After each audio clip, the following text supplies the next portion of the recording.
की जय। श्री यमुना रस रानी की जय। समस्त संसार भक्तन की जय।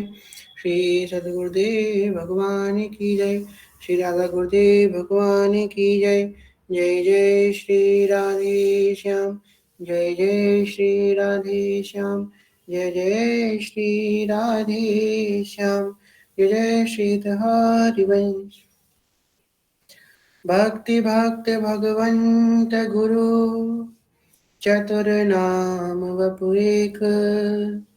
तिनके पद वंदन किए नासई विघ्न अनेक।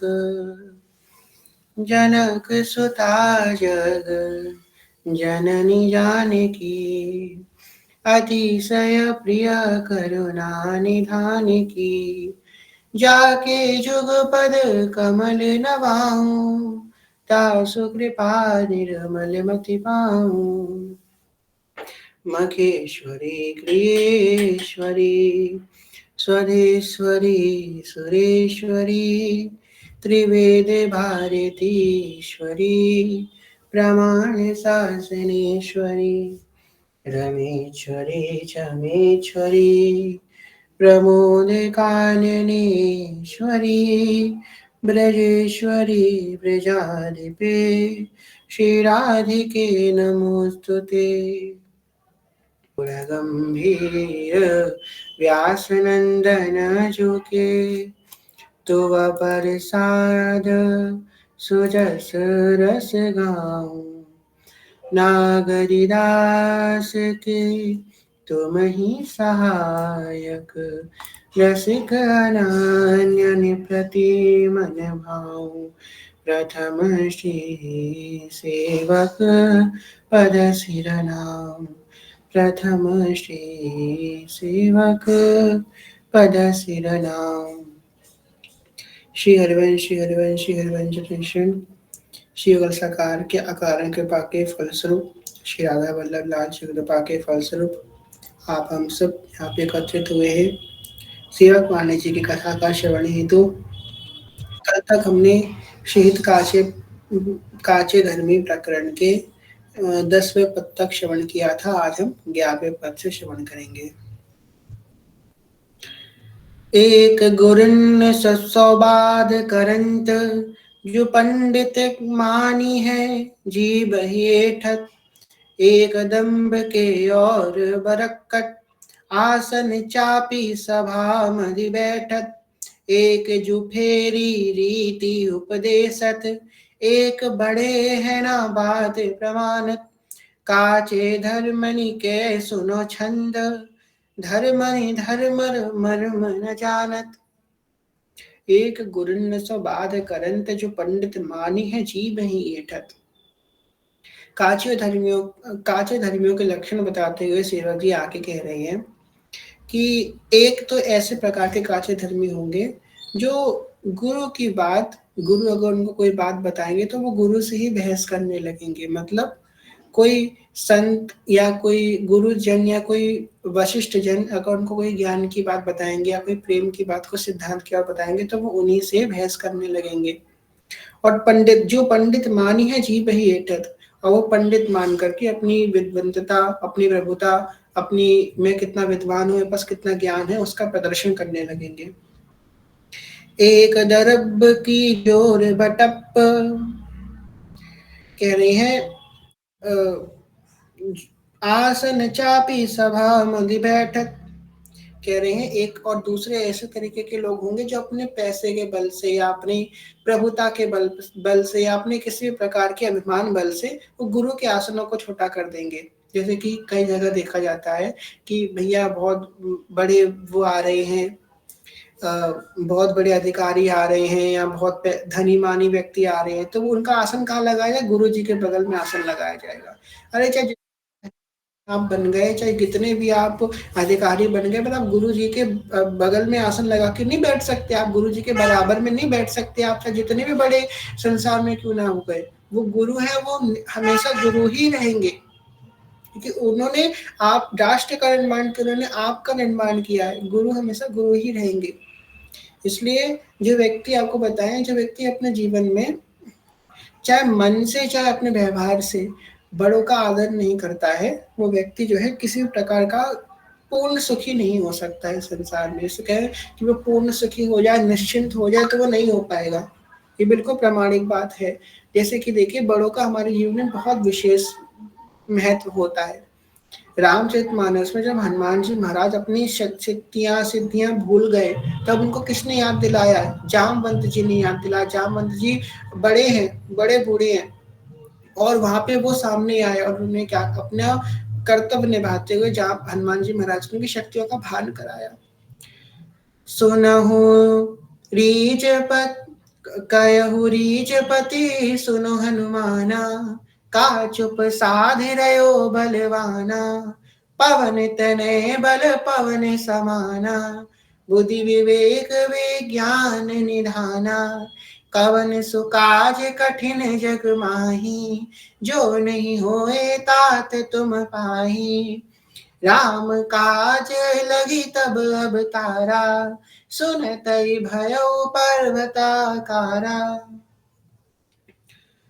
तब हनुमान जी पर्वत आकार के हो रहे, कह रहे हैं आप बताइए मैं क्या करूं, मैं लंका को उठा करके यहाँ पे ले आऊं या रावण को मार डालूं, मैं क्या करूं, बताओ मुझे जामवंत जी मैं क्या करूं। जामवंत जी कह रहे हैं, इतना करो तात तुम जाई, सीतई देखी करो सुधियाई।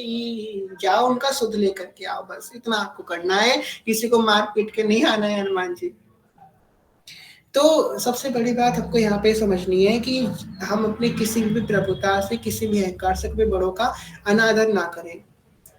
ये एक बहुत बड़ी बात होती है। जैसे कि आप कोई भी कार्य प्रारंभ करने जा रहे हैं, उसका उद्देश्य क्या है?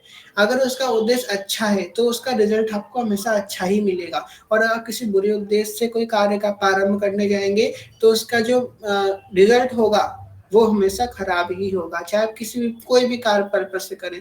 आप अगर आप पढ़ाई चालू कर रहे हैं, या आपने सोचा कि मैं जो है मैं कोई अधिकारी बनूंगा, मैंने पढ़ाई चालू करी और आपने पहले ही सोच लिया मैं जब अधिकारी बनूंगा तो मैं खूब घूस लूंगा, खूब मैं लोगों के पैसे का धन का अपहरण करूंगा, अपनी खूब जेब भरूंगा, तो आप भले ही आप अपने पुण्यों के फलस्वरूप, अपने प्रारब्ध के फलस्वरूप आप बन भी जाओ, पर उसका जो परिणाम निकलेगा वो दुख ही निकलेगा। इसलिए आप जो बोगे वही काटोगे। अगर आप चावल का बीज बोगे तो चावल काटोगे, गेहूं का बीज बोगे तो गेहूं काटोगे। इसी प्रकार जैसा हम भावना का बीज बोएंगे वैसा ही रिजल्ट हमको मिलेगा। तो कभी भी अपने बड़ों के प्रति हमारे मन में ही भाव नहीं आना चाहिए। कभी जैसी परिस्थिति में आप हो, कितनी भी खराब परिस्थिति में हो, कितनी भी खराब परिस्थिति में हो, पर कभी भी अपने मन में आप बड़ों के प्रति कभी भी आपके अंदर खराब भाव नहीं आना चाहिए। इस बात का हमेशा ध्यान रखना, क्योंकि ऐसे लोग फिर ना ही एक व्यवहार ना और परमानंद के लायक रहते हैं। आगे कह रहे हैं, एक जो फेरी रीति उपदेशत, एक बड़े है ना बात प्रमाणित। कह रही हैं कि एक ऐसे लोग हैं जो अपने अनुसार, अपनी मति के अनुसार या अपने विचार के अनुसार ही धर्म का उपदेश करना प्रारंभ कर देंगे, जैसा उनको अनुकूल होगा। जैसे कि अब कोई व्यक्ति है जो बहुत भोग विलासिता वाला उसके लक्षण है, अब वो अपने आप को धार्मिक कैसे सिद्ध करे कि मैं भी धार्मिक हूँ, धार्मिकों के बीच में अपने आप को धार्मिक सिद्ध क्या करे, तो वो उस भोग विलासिता को जस्टिफाई कर देगा। जस्टिफाई का मतलब उसको जो है उपयुक्त बता देगा कि हाँ ये अच्छी चीज है। मतलब वो बात को ऐसा घुमाएगा कि हाँ संसार वाले सब समझ जाएंगे ये जो कार्य कर रहे हैं सही है। तो कुछ ऐसे लोग भी हैं इस संसार में जो अपनी बात, अपने आप को वो दिखाने के लिए, अपने आप को एक भक्त बताने के लिए कि मैं भक्त हूँ, मैं वैष्णव हूँ, ये आचरणों को प्रस्तुत करने के लिए ही सिर्फ वो ये कार्य करने लगेंगे कि वो गलत गलत उपदेश धर्म का देना प्रारंभ कर देंगे, गलत गलत बातें बताना प्रारंभ कर देंगे सिर्फ वाहवाही लूटने के लिए। और दूसरे कैसे होंगे, एक बड़े हैं ना बात प्रमाणित, जो प्रमाणित जन हैं, जो वो कहते हैं पाके धर्मी है, जो उनकी बात को कभी नहीं मानेंगे, कभी नहीं मानेंगे, उनकी बात को हमेशा खंडन करेंगे। क्यों? क्योंकि असत्य जो होता है वो हमेशा सत्य से डरेगा ही डरेगा। अगर आप कुछ गलत आचरण करके आ रहे होगे आपने किसी को नहीं बताया, आपको सच बताया, आपने किसी को नहीं बताया। इस संसार में भगवान के सिवा कोई नहीं जानता कि आपने गलत कार्य किया है, कोई नहीं जानता, पर आपका मन जानता है। ठीक है, आपका जब मन आपको जानता है तो ये बात 100% सत्य है। जो सच्चा वैष्णव है, जो कहते हैं जो पाका धर्मी है, उसके सामने आप जो है आंख मिला करके नहीं कभी खड़े हो पाओगे, क्योंकि वो जो आपके अंदर का जो पाप है, जो आपके अंदर का अपराध है, वो हमेशा आपको पोक करता रहेगा, आपको जलाता रहेगा कि नहीं तूने गलत किया, तो यहाँ पे रहने का अधिकारी नहीं है, तो उनके सामने बोलने का अधिकारी नहीं है। आप कहीं ना कहीं, यद्यपि कितना भी कोई निर्लज व्यक्ति हो, फिर भी उसके हृदय में कहीं ना कहीं सूक्ष्मता से ये बात आती ही रहेगी कि नहीं मैं गलत कर रहा हूँ। भले वो उस आवाज को दबाता रहे कि नहीं नहीं नहीं, उस आवाज को दबाता रहे भगवान के, पर फिर भी भगवान कहेंगे कि तू गलत कर रहा है, फिर भी कहते रहेंगे भगवान, कि भगवान तो सबके हृदय में सत्य की ही प्रेरणा करते हैं। अब वो अलग बात है कि आप उसको दबा दो भगवान की आवाज को, उनका अनुसरण ना करो, पर आप पर वो फिर भी यही कहेगा। और ये बात अधर्मियों के संग नहीं आएगी। अगर आप अधर्म करके आ रहे हो और अधर्मियों के बीच में बैठ जाओ जाकर के, तो आपको कुछ ग्लानि नहीं होगी उस बात की। पर यही आप अगर अधर्म करके आ रहे हो, धर्मी के बीच में आकर के बैठ जाओ, तो आपको अपनी ग्लानि हो जाएगी। निर्लज से निर्लज व्यक्ति की ग्लानि हो जाएगी। आप एग्जाम्पल देख लीजिए, अगर कोई व्यक्ति शराब पी के आया हो या फिर नशा करके आया हो, किसी भक्त के सामने जाकर के वो बैठ पाएगा, नजर मिला पाएगा? नहीं मिला पाएगा। वो चाहे जितना भी निर्लज व्यक्ति है, वो नहीं मिला पाएगा। क्यों नहीं मिला पाएगा? क्योंकि उसके अंदर का जो भगवान है, उसे प्रेरित ही नहीं करेंगे वहां पे जाने के लिए, उसे बैठने नहीं दिया जाएगा। वो 5 मिनट नहीं बैठ पाएगा, वो जलेगा उनके सामने बैठने से। यद्यपि वो भक्त तो कुछ ना बोले उसके प्रति, पर फिर भी वो जलेगा। ये है प्रभाव काचे धर्मी का पाके धर्मी के ऊपर। अब क्योंकि पाका धर्मी जो होगा, जो सच्चा धर्मी होगा है धर्म का, उसका प्रभाव इतना श्रेष्ठ होगा, कहते हैं इसका ऑरा इतना प्योर होगा कि जो सामने जो काचा धर्मी है, वो उसके सामने टिक ही नहीं पाएगा, नजरें चाहता रह जाएगा और उनकी बात को प्रमाणित नहीं मानेगा। क्योंकि अगर उसने उनकी एक बात को प्रमाणित मान लिया, तो वही गलत सिद्ध हो जाएगा।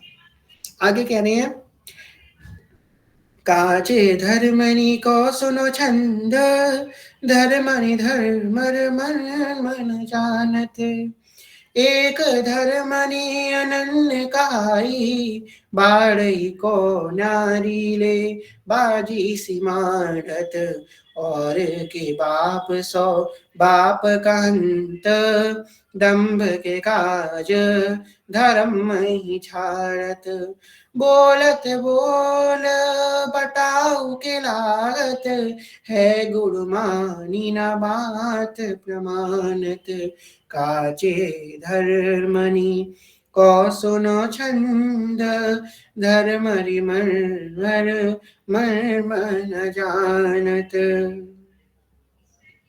कहते हैं, एक धर्मनि अनन्य कहाई, बढ़ाई को न्यारे पे ब्याजी सी मारत। कह रही हैं, एक ऐसे धर्मी है जो अपने आप को अनन्य धर्मी कहलाने के लिए, अपने आप को अनन्य धर्मी में मान लो, मुझे लोग अनन्य समझने लगे, मुझे पाका धर्मी समझने लगे। क्योंकि देखो, ये बात बिल्कुल सही है। ये एक वाइस वर्सा, एक लॉ है नेचर का। आपको बताएं, जो अच्छा होगा इस संसार में, जो वास्तविक में अच्छा होगा, वो हमेशा अपने आप को बुरा बताता रहेगा। नहीं नहीं, मुझसे भजन नहीं होता, मैं तो नीच हूँ, मैं तो अधम हूँ, मैं तो कुछ नहीं करता, मैं तो सेवा नहीं करता, कुछ नहीं होता मुझसे। वो अपने आप को बुरा बताता रहेगा। और जो वास्तविक में बुरा होगा, वो अपने आप को अच्छा बताता रहेगा। ये एक लॉ है, आपको सच बताए। जो अच्छा होगा, वो हमेशा अपने आप को बुरा दिखाता रहेगा कि मैं तो कुछ नहीं करता। और वस्तुतः इतना बुरा दिखाएगा कि एक समय ऐसा आएगा जब लोग वो सच में बुरा समझने लग जाएंगे, उसका कार्य सिद्ध हो जाएगा। वो हमेशा अपने आप को बुरा दिखाने में लगा रहेगा। और जो सच में बुरा होगा, वो हमेशा अपने आप को अच्छा पोर्ट्रे करता रहेगा कि अरे मैं तो भक्त हूँ, मैं तो ये हूँ। सबसे पहली पहचान जाएगा संसार के सामने। ये काचे धर्म का सबसे बड़ा लक्षण है, वो संसार के सामने जाकर सबसे पहले अपनी अपनी पहचान एक भक्त के रूप में देगा। जहाँ देखो, भक्तों के बीच में तो भक्त के रूप में पहचान देना अच्छा है, पर जो अधर्मी है उनके बीच में, भक्तों के बीच में पहचान देना बहुत जहर है आपके लिए। आप अगर अधर्मियों के बीच में आकर के अपने आप को भक्त सिद्ध करना चाहोगे, तो आपकी उपलब्धि उससे कम होगी। क्यों? क्योंकि उनके उनकी नजरों में भक्तों के लिए गलत इमेज बनी हुई है। वो आपका सम्मान ही नहीं करेंगे, वो आपको एक हीरे भाव से देखेंगे। और जहां उन्होंने आपको हीरो से देखना प्रारंभ किया, वहां पे आपकी निष्ठा में पर कमी आ जाएगी, आप परेशान हो जाओगे। इसलिए सबसे पहला लक्षण, अपने आप को भक्त कभी सिद्ध ही मत करो। हम तो भक्त हैं ही नहीं, हम बिल्कुल भक्त नहीं है। आपको बताए अपनी एक सत्य बता दें, हम तो काचे धर्मी हैं ही, हम तो ये बात मानते हैं, आप सबसे कह ही चुके हैं। आपको बात बताते हैं, आज से करीबन 1.5 साल पहले की बात है। उस समय क्या होता था, हम हमको आपको सच बताएं, झूठ नहीं बोलेंगे, हृदय की बात बता रहे हैं। हमको बहुत अच्छा लगता था कि गले में झोली लटका करके वृंदावन में घूमना भले ही माला करे ना करे, पर झोली लटका करके घूमते रहते थे वृंदावन धाम में। आपको सच बता रहे हैं, झोली लटका के घूमते रहते थे। तो एक बार हम जय जय महाराज के घर गए, तो जय जय महाराज ने हमसे कही कि तुमने माला कर ली? हमने कि हाँ कर ली। तो बोली आप तुम झोली क्यों लटकाए हो अपने गले में? तो हम हंसने लगे। तो बोली इसको रख लो बैग में, क्या दिखाना है किसी को कि तुम माला कर रहे हो? दिखाने की क्या आवश्यकता है कि तुम भजनानंदी हो, कि तुम माला करते हो? फिर हम दोबारा गए थोड़े दिनों बाद, हाथ वाली छोटी वाली माला पहन करके हाथ में। तो बोले ये क्या तुम्हारे हाथ का ब्रेसलेट है जो तुम उसको हर जगह पहन के घूम रहे हो? कहाँ जमीन पे बैठ रहे हो, बिस्तर में बैठ रहे हो, छुप रहे हो इधर उधर?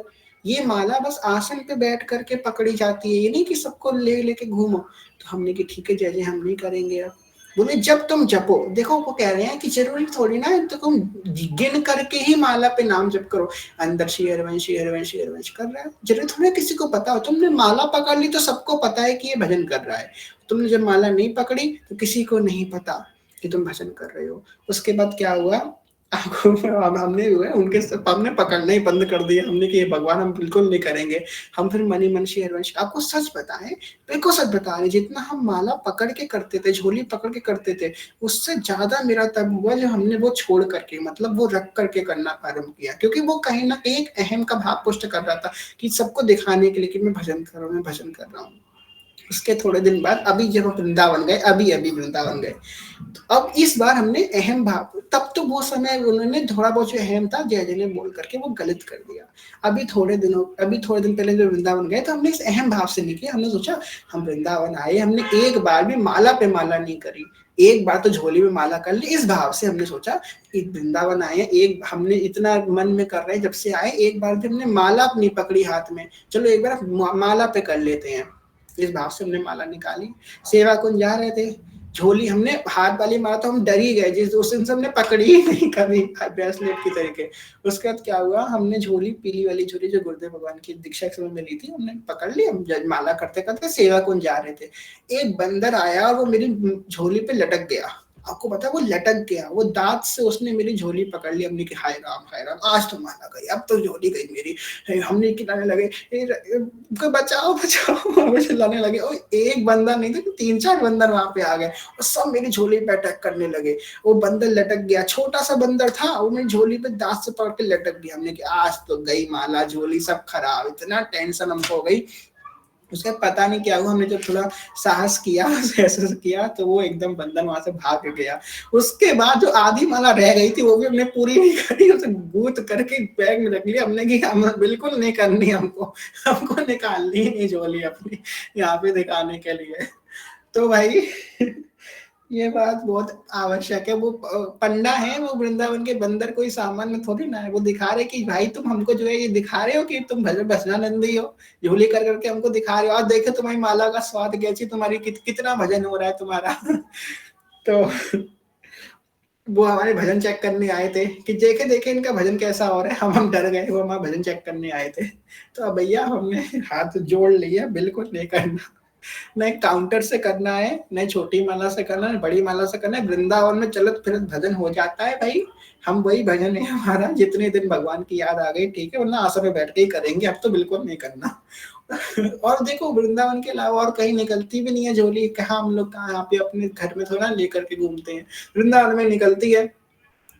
और वृंदावन के बाहर जो है निकलती नहीं। फिर जब हम सेवा कुंज के अंदर गए, हमने खोल के देखी, खैर भगवान की कृपा से माला झोली सब ठीक थी, कुछ फटी भी नहीं, कुछ दाग नहीं आए। वो तो बस हमको सीख देने के लिए वो कार्य किया गया था कि आगे से भाई, क्यों भाई तुम्हारे लक्षण ठीक नहीं लग रहे, आगे से ध्यान रखना। तो जो है इस बात का ध्यान रखें कि हमको जो है किसी को दिखाना नहीं है कि हम भजन कर रहे हैं कि क्या कर रहे हैं। देखो कंठी और तिलक ये तो चलो ठीक है, ये आप दिखाने के भाव से नहीं कर रहे हो, और ये भी दिखाने के भाव से कभी मत पहनना कंठी। हमने कई लोगों को क्या देखा कि जिनकी कंठी बड़ी है, देखो आपकी गले से अगर दिख रही है तो बात ठीक है, पर अगर बड़ी है तो वो शर्ट के अंदर नहीं शर्ट के बाहर निकाल लेंगे। क्या ज़रूरत है? क्या ज़रूरत है दिखाने की? आज से 2.5 साल पहले हम जब स्कूल में थे, तो हम कंठी तो पहनते ही थे, तो एक बार हमारे सर आए हमको पढ़ाने के लिए, होम ट्यूटर हमारे आते थे, हम बाहर कभी गए नहीं पढ़ने। तो खैर वो भक्त नहीं थे, तो उन्होंने हमसे एक बात कही, हम अपनी कंठी शर्ट के बाहर कर लेते थे, मतलब दिखाने के लिए कि देखो देखो हम कंठी पहने हैं। मतलब नए-नए भक्ति में आए थे। तो उन्होंने हमसे बोली एक बात कि बेटा इस कंठी को हमेशा अंदर रखना, इसको कभी बाहर मत निकालना। पता नहीं उन्होंने किस भाव से बोली, उस दिन से ये बात हमारे अंदर रह गई है कि हमारी कंठी भी किसी को ना दिखे, हमारी माला भी किसी को ना दिखे, किसी को जाने ही ना की। और उसके बाद से हमने उसको छिपाना प्रारंभ कर दिया। इसलिए अगर अगर आपकी कंठी लंबी है तो उसको अंदर ही रखा कीजिए, बाहर मत दिखाइए। हम भक्त हैं कि हम वैष्णव हैं, कुछ ना पता चले। कंठी तिलक चलो ठीक है, पर हम जो है ज़्यादा अपने आप को शो ना करें। अगर आपको भजन करना ही है तो आंतरिक भाव से भजन करो, है ना? कब आपके प्राण छूट जाए, जरूरी थोड़ी ना माला हमारे हाथ में ही हो। हमेशा निरंतर अभ्यास का भजन। आप जब शौच कर रहे होगे या स्नान कर रहे होगे, थोड़ी ना माला आपके हाथ में होगी। निरंतर अभ्यास बनेगा, निरंतर अंदर से नाम जप, उसको अंदर से श्वास से चला। श्वास से कैसे चलेगा? श्वास ली हरि, श्वास छोड़ी वंश, हरि वंश, हरि वंश, हरि वंश। ये एकदम नहीं आएगा। अगर कोई व्यक्ति 3 महीने तक ये अभ्यास कर ले तो उसका निरंतर चालू हो जाएगा श्वास श्वास में, चाहे वो राधा नाम का करे, चाहे वो हरिवंश नाम का, चाहे राम नाम का करे। अगर 3 महीने तक कोई ये अभ्यास कर लेगा, हरि वंश, श्वास ली हरि, छोड़ी तो वंश, श्वास ली रा, छोड़ी धा, रा धा, रा धा, ऐसा अभ्यास अगर कोई 3 महीने तक कर ले तो उसका चलने लगेगा। तो कह रही हैं कि बढ़ाई को न्यार होते बाज सी मारत, और बाप के बाप सो बात कहंत। कह रही हैं कहंत दंपति काज धर्म निछाड़त, बोलत बोल बटाओ के लाटत, हो गुरु मानी न बात प्रमाण, काच धर्मनि क्यों सुलोचना, धर्मनि धर्मनि मन में न जानत। तो इस बात को स्पष्ट करते हुए सेवक जी कहते हैं कि ऐसे जो काचे धर्मी हैं वो यहाँ तक कि धन के प्रलोभन से भी अपना धर्म, अपना संप्रदाय छोड़ देंगे। जैसे कि हम लोग को न्यूज़ पे तो चलती है, चावल की बोरी के बदले किसी ने धर्म परिवर्तन कर लिया। और सबसे बड़ी बात, जब हमारा जन्म हुआ है ना, आपको सच बताएं, हमको श्री जी ने सेवा दे रखी है कि हम जो है यूपीएससी की पढ़ाई करते हैं, तो जो हम देश के बारे में पढ़ते हैं, अन्य अन्य देशों के बारे में, ये देश ऐसा, वो देश का इतिहास ऐसा, इस देश का इतिहास ऐसा। तो आपको बताएं, जब पता नहीं था तब तो था ही, सब सुनी सुनाई बातों से था। हमारे बड़े बूढ़े कहते थे, गुरुजन कहते थे कि भारत देश में जन्म हुआ है, बड़े गर्व की बात है, तब सुनी सुनाई बातें मान करके। पर जब सच में पढ़ा कि हाँ सच में गर्व की बात है, और बताएं ये हमारा जन्म इस देश में हुआ है, गर्व की बात है। ऊपर से हमारा जन्म सनातन धर्म में हुआ है, ये सबसे बड़े गर्व की बात है। पता है आप, हम लोग जीवन में कितने लोगों के कितार्थ हैं। आप सोचिए, हम लोग सूर्यदेव के कितार्थ हैं, वो हमको जो है रोशनी दे रहे हैं। हम वायुदेव के कृतार्थ हैं, जल देवता के कृतार्थ हैं, प्रिया प्रीतम के तो कृतार्थ हैं, गुरुजनों के कृतार्थ हैं, ऊपर से वो अपने पितरों के भी कृतार्थ हैं। हमारे जो पूर्वज थे, आप बताइए, जो हमारे पूर्वज थे उस समय मुगल भी आए होंगे, उस समय ब्रिटिशर्स भी आए होंगे, और उन पर कितना दबाव बनाया गया होगा। मेरे और आपके पूर्वजों की बात कर रहे हैं, और किसी अन्य व्यक्ति की बात नहीं कर रहे हैं, आपके बाप दादा की बात कर रहे हैं। तो कितना दबाव बनाया गया होगा कि तो अपना धर्म छोड़ दो। पर उन्होंने अपना धर्म नहीं छोड़ा, उन्होंने अपना घर छोड़ा, उन्होंने अपना मोहल्ला छोड़ा, उन्होंने अपना शहर छोड़ा, अपने परिवार को छोड़ा, अपनी दुकान छोड़ी, अपना व्यापार छोड़ा, पर अपना धर्म नहीं छोड़ा।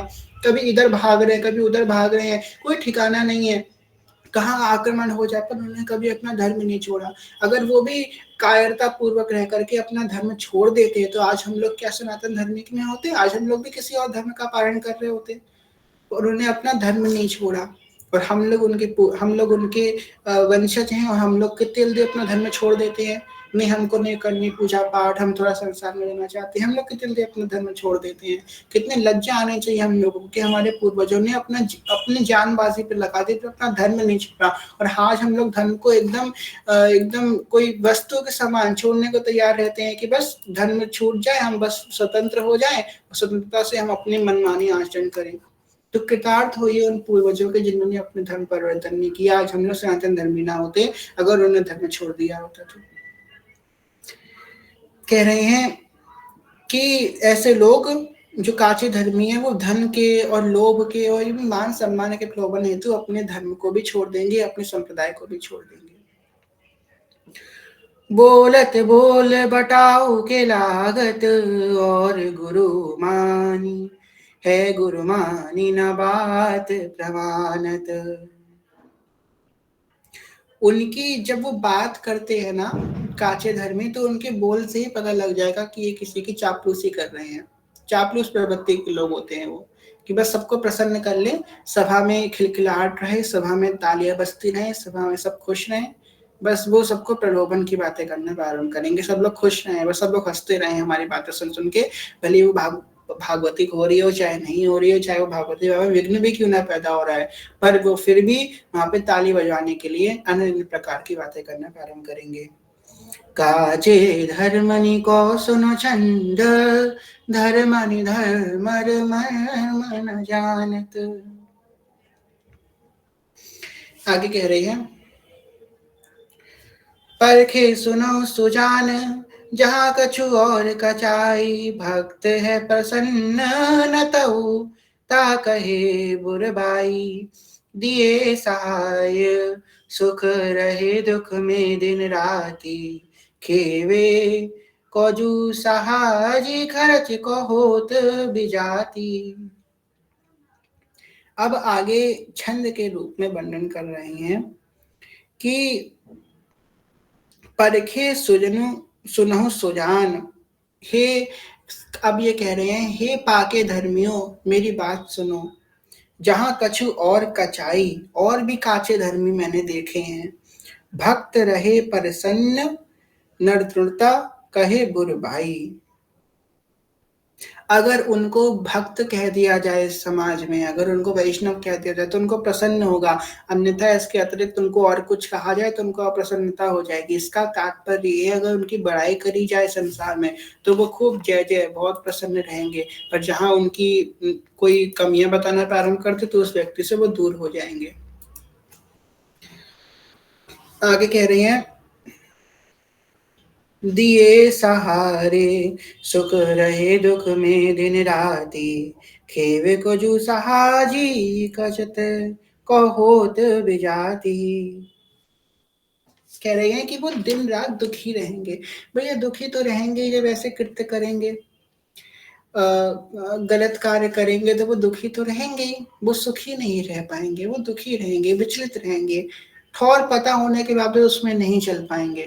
उनको पता है ये मार्ग है, ये उपयुक्त मार्ग है, ये मेरे लिए सहज मार्ग है, ये मेरे लिए सीधा मार्ग है, ये उत्तम मार्ग है, परंतु उसमें चल नहीं पाएंगे। सबसे बड़ा अशांति का लक्षण है, क्योंकि जब आप गलत कृत्य करोगे तो आपको कभी शांति नहीं मिलने वाली, कभी शांति नहीं मिलेगी। आप सोचो कि मैं अधर्म से पैसा कमा लूं, अधर्म से वाहवाही कमा लूं, चार लोगों की ताली बजवा लूं, फिर वो उसका परिणाम हमेशा अपार दुख देगा, और इतना बुरा दुख देगा ना कि आप फिर परेशान हो जाओगे पूरी तरीके से।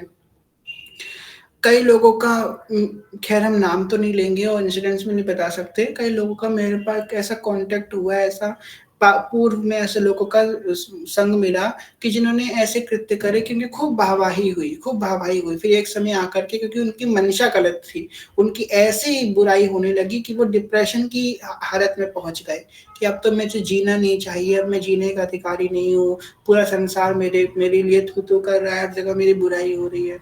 तो भाई जहां इस बात को हमेशा वो रखना कि आपको कितना भी मान मिल जाए, कितना भी अपमान मिल जाए, हमेशा उस जगह आपका उद्देश्य सही होना चाहिए।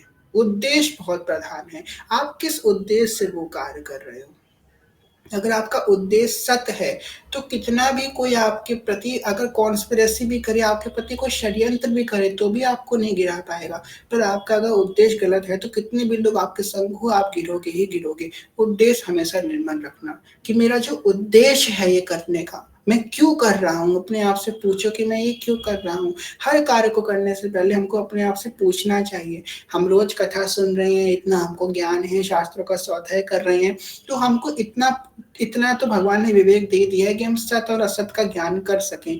इसलिए कुछ भी कार्य करने से पहले अपने आप से 1 सेकंड 2 सेकंड लेकर के अपने मन से पूछा कीजिए, जो मैं करने जा रहा हूँ ये क्यों करने जा रहा हूँ, इसका इसका उद्देश्य क्या, मुझे क्या मिल जाएगा इसको करके। आपको अगर आंसर मिल जाए उसके बाद ही आगे बढ़ो। इससे क्या होगा ना, आप अपने मन के ऊपर एग्जामिन करोगे कि मेरा मन कहाँ जा रहा है, मेरा मन कैसे कार्य कर रहा है, मेरा मन मुझे कैसे फंसा रहा है। जब आप जान लो कि ये क्यों कर रहे, उसके बाद फिर गुरुजनों की बातें सुनो, संतों की बातें सुनो, प्रश्न करो भक्तों से आकर के कि मैंने जो इस उद्देश्य से कार्य किया, क्या ये उद्देश्य उपयुक्त था।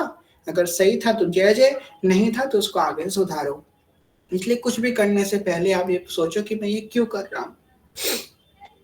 तो कह रही हैं कि अगर उनसे कोई ये बात कह दे कि भाई तुम जो है बड़े भक्त हो, तो वो तो खुश रहेंगे, और ये बोल दिया जाए कि तुम सामान्य हो तो दुखी हो जाएंगे। वो लोग जो हैं दिए सहाय रहिए, कह रहे हैं भाई वो तो कितना भी सुख उनको दे दिया जाए पर वो हमेशा दुखी रहेंगे या शांत में ही रहेंगे। और जहां उनसे कार्य की बात कह दी जाएगी आप वो परेशान हो जाएंगे, आप वो पीछे हट जाएंगे। कुछ लोग होते हैं ना संसार में कि जिनको जो है सब मिल जाए, बस हमको परसा परसाया मिल जाए, सब कुछ हमको मिल जाए, जहां हमसे कोई कार्य की कुछ कह दे, हमसे कोई सेवा की कुछ कह दे, तो वहां वो पीछे हो जाएंगे। तो ये भी काची धर्म का एक लक्षण है कि जो है हमको जो है मान सम्मान मिल जाए, हम आए यहाँ पे आकर के 2 मिनट की स्पीच दें, स्पीच दे करके ताली बजवा करके चले जाएं, और हमको कोई कार्य नहीं करना, हमको जो है किसी का हृदय परिवर्तन नहीं करना। तो ये बात बहुत बहुत गलत है। आपको बताएं, अगर ये कि इसे तो हम कहते हैं कि जो सच चीज होती है उसे कोई नहीं रोक सकता। देखो कितनी बड़ी अभी अपने ग्रुप में कितनी बड़ी आपदा आई थी, वो सखी जो चली गई थी उसकी वजह से कितनी बड़ी प्रॉब्लम हुई थी ग्रुप में। क्या हो सकता था कि कथा बंद हो जाए, पर क्योंकि ये उद्देश्य उचित था। अगर हमारा उद्देश्य होता आप लोगों की मान सम्मान का या फैन फॉलोइंग बढ़ाने का या फिर पैसा लेता लेके कथा करने का, तो ये कथा जाने कब की बंद हो चुकी होती है। पर ये वापस क्यों पुनः प्रारंभ, क्योंकि इसका उद्देश्य ठीक था। इसका उद्देश्य अच्छा होता है, भगवान भी उसकी मदद करते हैं। इसलिए हमेशा इस बात को याद रखना कि मेरा उद्देश्य हमेशा उचित हो जो हम करने जा रहे हैं उसके पीछे का। कह रही हैं, ले उपदेश कहाय अनन्य, अन्हाय अनर्पत जाए गटकट, आस करे बिसयन के आगे, जय देखे मैं जोरत हाथ लटकट, केती आयु किते सौजीवन, काहे विषानत काज हटकट, श्री हरिवंश धर्म निछाड़ी, घर घर काहे फिरत भटकट। दूसरा लक्षण बताते हुए कह रहे हैं कि वो दूसरों को तो संसार में कहेंगे कि संसार विषय है, संसार ये है, संसार वो है, तुम त्याग दो, पर वो खुद संसार की मांग करेंगे भगवान से। आपको पता है, आप जिंदगी में सबसे धोखा दे सकते हैं, पर भगवान को कभी धोखा नहीं दे सकते, कभी नहीं धोखा दे सकते तुम। कि भगवान को धोखा तुम इसलिए नहीं दे सकते क्योंकि भगवान कि सही तो तुम मांगोगे, जो तुम्हारे मन में भाव होगे, भगवान को तुम कभी धोखा नहीं सकते। ना पल पल तुम्हारे संग रह रहे हैं, एक एक बात तुम्हारी जानते हैं, जो सबसे करीब है तुम्हारे, भगवान को धोखा नहीं दे सकते। ऐसे काची धर्म में क्या करेंगे, संसार को तो उपदेश देंगे कि ऐसा करो वैसा करो, ये है वो है, पर वो खुद ही उस विषय की मांग करेंगे। कहेंगे कि भाई ये तुम ये छोड़ दो, पैसा छोड़ दो, ये छोड़ दो, वो छोड़ दो, पर वो खुद ही उसको नहीं छोड़ पाएंगे। भगवान से जाकर के उसी विषय की मांग करेंगे, उसी विषय को मांगेंगे जिस विषय की वो छोड़ने की व्याख्या कर रहे हैं। इसलिए कहते हैं, आपको बताएं अभी अपने ग्रुप में एक छोटी सी प्रॉब्लम हुई थी, खैर वो तो श्री जी की कृपा से सॉल्व हो गई। एक लड़का था अपने प्रभु जी वाले ग्रुप में, ठीक है, तो उसका मैसेज आया मेरे पास कि हमको कथा करनी है। तो हमने कि भैया आप कौन हो क्या? वो एट्थ क्लास का बच्चा था, उसको कथा करनी थी। हमने कि क्या आपने क्या शास्त्रों का? बोले नहीं हमको कुछ नहीं पता, बस थोड़ा बहुत हमने रील देखते हैं, शॉर्ट्स देखते हैं, हमको थोड़ी बहुत जानकारी है, तो रील देख के कथा करने आ जाते हैं लोग। तो हमने कि भैया देखो हमारे ग्रुप में आप ऐसे कथा नहीं कर सकते, कथा का एक बात होती है, ऐसा थोड़ा हर कोई कथा कर लेगा। तो वो बुरा मान गया। फिर उसने क्या किया, प्रभु जी ग्रुप में जितने लोग ऐड थे उनको पर्सनली जोड़ जोड़ के ग्रुप बना लिया। बताओ ऐसे हम इतने समझदार लोग हैं, बताओ 8th क्लास का बच्चा इतना दिमाग लगा रहा है। उसको एक प्रभु जी का मैसेज आया कि प्रभु जी ये कौन है, ये कौन सा ग्रुप है? हमने हमें तो नहीं पता। फिर हमने उसको मैसेज किया, हमने कि तुम क्या कर रहे हो भाई, तुमको कथा करनी, तुम अभी कथा सुन तो लो पहले। वो एक दिन आया था कथा में, 15 मिनट बैठा और वो चला गया। हमने कि पहले श्रोता बनो तब वक्ता। एक टीचर सबसे अच्छा स्टूडेंट होता है तभी वो टीचर बन पाता है। इसी प्रकार जो वक्ता है वो पहले श्रोता अच्छा होता है। आप अगर श्रोता अच्छे नहीं होगे तो वक्ता भी अच्छे नहीं बन पाओगे। पहले श्रोता बनो, पहले एक खुद उसको पढ़ो, तभी तो दूसरों को बना पाओगे, तभी तो दूसरों को समझा पाओगे। इसलिए उपदेश तभी करना चाहिए जब आप खुद इतने सुदृढ़ हो जाओ उस मार्ग पे। उपदेश करना तो बहुत आसान होता है, पता है। आप बैठ जाओ कैमरे के आगे, उपदेश करना प्रारंभ कर दो, पर उपदेश तब करो जब आपके पास खुद इतनी पूंजी हो। हाँ हम कुछ करने योग्य हैं, हम कुछ बताने योग्य हैं, या हमारे पास कुछ ऐसा है जिसको हम अगर बता देंगे तो कुछ परिवर्तन हो जाएगा। पहले देखो, उपदेश करने से पहले हमको ये देखना चाहिए कि जो हम बताने वाले हैं, जो हम करने वाले हैं, वैसा और कोई उपदेश कर रहा है कि नहीं। और संसार में और भी तो उपदेशक हैं, और भी तो हैं, गुरुजन हैं, संत जन है, भक्त जन है, जो कोई ऐसी बातें कर रहा है कि नहीं कर रहा है। अगर कोई कर रहा है, उसको लोग सुन रहे हैं, तो आपको करने की आवश्यकता नहीं है क्योंकि प्रमाणिक जन ऐसा कर रहा है। अगर कोई नहीं है इसको करने वाला, एकमात्र विलक्षण उपदेश आप कर रहे हो, तो उसमें भी पहले विशिष्ट जनों का आश्रय लेकर के उनकी वाणी के अनुसार उसके बाद उपदेश करना आप प्रारंभ करो। पर उपदेश तभी करो जब आप खुद उपदेश पे चल चुके हो, तब उपदेश करो। इसलिए उपदेश करना जो है आसान तुमको बहुत लगता है क्योंकि ये बहुत आसान चीज है ना, पैसा कमाने के लिए बड़ी आसान चीज है, मान सम्मान पाने के लिए बड़ी आसान। उपदेश करने बैठ जाओ आप, आपको सब बाबा बाबा गुरु गुरु बोलने लगेंगे, आप बस उपदेश करना प्रारंभ कर दो। पर ये उपदेश बहुत विष भी हो जाता है क्योंकि जितना आप चढ़ोगे उतने ऊपर से अगर गिर गए तो उतनी चोट लगेगी। अब कोई 2 माले से गिरेगा तो क्या पता बच जाएगा, कोई 20 माले से गिरेगा तो मर ही जाएगा। इसलिए चढ़ो उतना कि अगर कभी बाई चांस तुम्हारा पैर फिसल गया, तुम गिर गए, तो भाई मर जाओगे। अब तुम जितना ऊंचा चढ़ रहे हो उतने खतरनाक भी है तुम्हारे लिए। अगर गलती से वहां से पैर फिसल गया, मतलब अगर तुम जितना ऊंचे चढ़ गए हो वहां से अगर तुमसे गलती से कोई भ्रष्ट आचरण हो गया और समाज जान गया कि ये तो ऐसा है, तो वहीं से तुमको फेंक दिया जाएगा।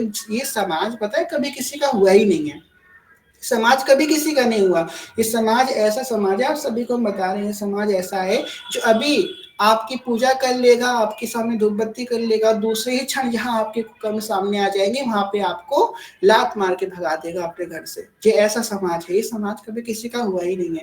इसलिए समाज के प्रबल में आकर कभी भी हमको कोई ऐसा कृत्य नहीं करना जिससे हम फंस जाएं। समाज कभी किसी का नहीं होता, किसी की बातों में मत आओ, किसी की मीठी बातों में या किसी की कटु बातों में हमको आकर के कुछ नहीं करना। हमको विवेक बुद्धि से बातें लेनी है कि लोग ताली बजा रहे हैं हमको ये कर लेना चाहिए, नहीं, कभी किसी की बातों में नहीं आना आपको।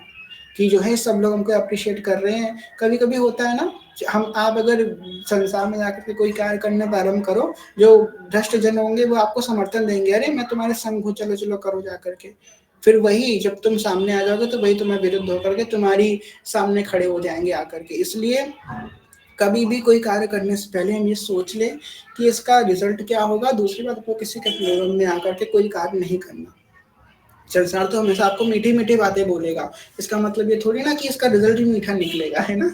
इसलिए हमेशा विवेक भगवान ने हमको दिया है, बिनु सत्संग विवेक न होई, राम कृपा बिनु सुलभ न सोई। सत्संग दिया भगवान ने, विवेक बुद्धि जागृत कीजिए और विवेक से डिसीजन लीजिए कि हमको क्या करना है क्या नहीं करना है। आगे कह रही हैं कि उपदेश कहान अनन्य अनन अनपन जाय गटकट। आगे कह रहे हैं कि भाई कुछ लोग ऐसे भी विषयी होंगे, ऐसे भी काचिल धर्मी होंगे जो सुबह सुबह नहा धो करके बिना भगवान को भोग अर्पित करे खा करके बैठ जाएंगे। तो भाई ऐसा कार्य ना करें। काचे धर्मियों का एक ये भी लक्षण है कि वो नहा करके डायरेक्टली बिना भगवान को भोग लगाए खा लेंगे। अब यहाँ पे तो नहाने की बात कह दी, कुछ लोग तो महाराज ऐसे भी हैं आजकल संसार में कि जो बिना नहाए ही खा ले, भोग भोग तो दूर की बात है। तो भाई ऐसे निर्लजता वाले कार्य मत कीजिए, वैष्णव है, नहाए भगवान को भोग लगाएं तब कुछ पाएं। ठीक है, ये तो बड़ी बेसिक सी बात है। खैर सेवक जी ने कही तो हम आपको बता दे। आप सब लोग तो वैष्णव हैं, हमको पता है आप सब ऐसे ही करते होंगे, पर फिर भी आगे कह रही हैं, केतक आयु करते सो जीवन काते विसानत काज हट कट। इसलिए कह रहे हैं हे काचे धर्मियों, अब उनको दया आ गई है इन काचे धर्मियों के बारे में बताते, कह रहे हैं हे काचे धर्मियों, इतने मुश्किल से तुमको एक जन्म मिला है, क्यों इस जन्म तो तुम गवा रहे हो अपने हाथ से, क्यों तुम इस जन्म को निरस्त कर रहे हो अपना, क्यों क्यों इस जन्म को बेकार कर रहे हो, भगवान का भजन करो। श्री हरिवंश धर्म निछाड़ी घर घर खाए फिरत भटकत। श्री हरिवंश के धर्मियों का संग छोड़ करके तुम घर घर घाट घाट क्यों फिर रहे हो। श्री हरिवंश नाम तुम्हारे संग है, हरिवंश के धर्मी तुम्हारे संग है, तुम क्यों इधर उधर भटक रहे हो, क्यों 10 लोगों के पास जाकर के तुम माथा अपना मार रहे हो, कुछ नहीं मिलने वाला तुमको ये करके। आगे कह रहे हैं, सागत संग अंगन लटपट लटपट जात क्यों संगति की जय, साध सुबुद्धि समान जो संतन जानी के शीतल संगति की जय। एक चुकाचे प्रकृति विरुद्ध करे तो का कीजय, जे आगे जे ढाई गए बजी पानी में आग लगे तो का कीजय। बहुत सुंदर बात कह रही हैं कि तुम अधर्मियों का संग कर रहे हो, जिनका संग एक आग के बराबर है, एक आग है तुम्हारे जीवन में, आग के बराबर है। इसी के स्थान पे तुम पवित्रत्व वाले संतों को पहचान करके उनका संग करो, जिनके संग मात्र तुम शीतल हो जाओगे, तुम अंदर शीतलता आ जाएगी। अब गंगा माता है, गंगा जी हैं, गंगा जी का चिंतन करने से ही हमारे अंदर शीतलता आ जाती है कि नहीं आ जाती है, आप बताओ। जिनका चिंतन करके, स्पर्श तो दूर की बात है, उनका चिंतन करो। आप कभी बैठे हो, मन घोर विषयी हो, घोर विषयी मन हो, 1 मिनट के लिए आगे बंद करके गंगा मैया का चिंतन करो, यमुना मैया का चिंतन करो, मन एकदम निर्मल हो जाएगा। आपने उनका नाम भी नहीं लिया, आपने उनका स्तुति भी नहीं करी, उनका स्पर्श भी नहीं किया, कैसे मन निर्मल हो गया। उनका चिंतन मात्र से मन निर्मल हो जाता है। इसीलिए ऐसे ही भक्तों का संग करने मात्र से आपका मन निर्मल होने लगेगा, आपके विचार पवित्र होने लग जाएंगे। तो आगे कह रहे हैं, एक झुकाते काचे प्रकृति विरुद्ध करे तो का कीजय। कह रहे हैं कि अब जो काचा धर्मी है ना, वो फंस गया है। क्या वो फंस गया है, कहाँ फंस गया है, अब वो इतना अधर्म आचरण कर चुका है, इतना, ये आखिरी में ऐसे रिलेटेबल बातें कहेंगे हिज्जू जो हम अपने अपने हृदय से पूछें। अब वो काचा धर्मी जो है फंस चुका है। कैसा फंस चुका है, अब उसने इतने अपने आप को अधर्म आचरण करके फंसा लिया है कि वो चाह करके भी धर्म नहीं कर पाएगा। ऐसा ऐसा फंस जाते हैं लोग। अब वो चाहता है कि मैं धर्म का आचरण करूं, कि मैं हित धर्म का पालन करूं, मैं अन्य धर्म का पालन करूं, वो कर नहीं पाएगा, फंस रहा है वो। उसने अपने आप को इतना उलझा लिया है, उसने अधर्म को ही धर्म मान लिया है। ये बहुत बड़ी हानि हो जाती है। ये अकृपा का लक्षण है, जो अधर्म को ही धर्म मान ले। अब वो जब वो धर्म की उपदेश सुनेगा तब उसका मन उसको स्वीकार करने को राजी नहीं है, क्योंकि वो उसको धर्म मान चुका है। इसलिए तो ऐसे में क्या करेगा वो, अगर वो आग में बैठेगा तो भी जलेगा, और कुएं में जब आग लग जाएगी तो भी जलेगा। मतलब अगर वो हित धर्म में भी आ जाएगा तो ये वहां पे जलता ही रहेगा। अगर वो अपने आप को छोड़ दे सबको, क्योंकि उसने अपनी प्रवृत्ति ऐसे बना ली है, अपनी विचारधारा ऐसी बना ली है जिसमें जो है वो बहुत उलझ चुका है। हमारे सदगुरुदेव भगवान ये बात कहते हैं कि भोग से ज्यादा बुरा क्या है। आपने गलत क्रिया कर ली, भोग लिया, उससे भी बुरा कुछ हो सकता है? हाँ, उससे बुरा कुछ है। उससे बुरा है भोग का चिंतन। भोग का जो चिंतन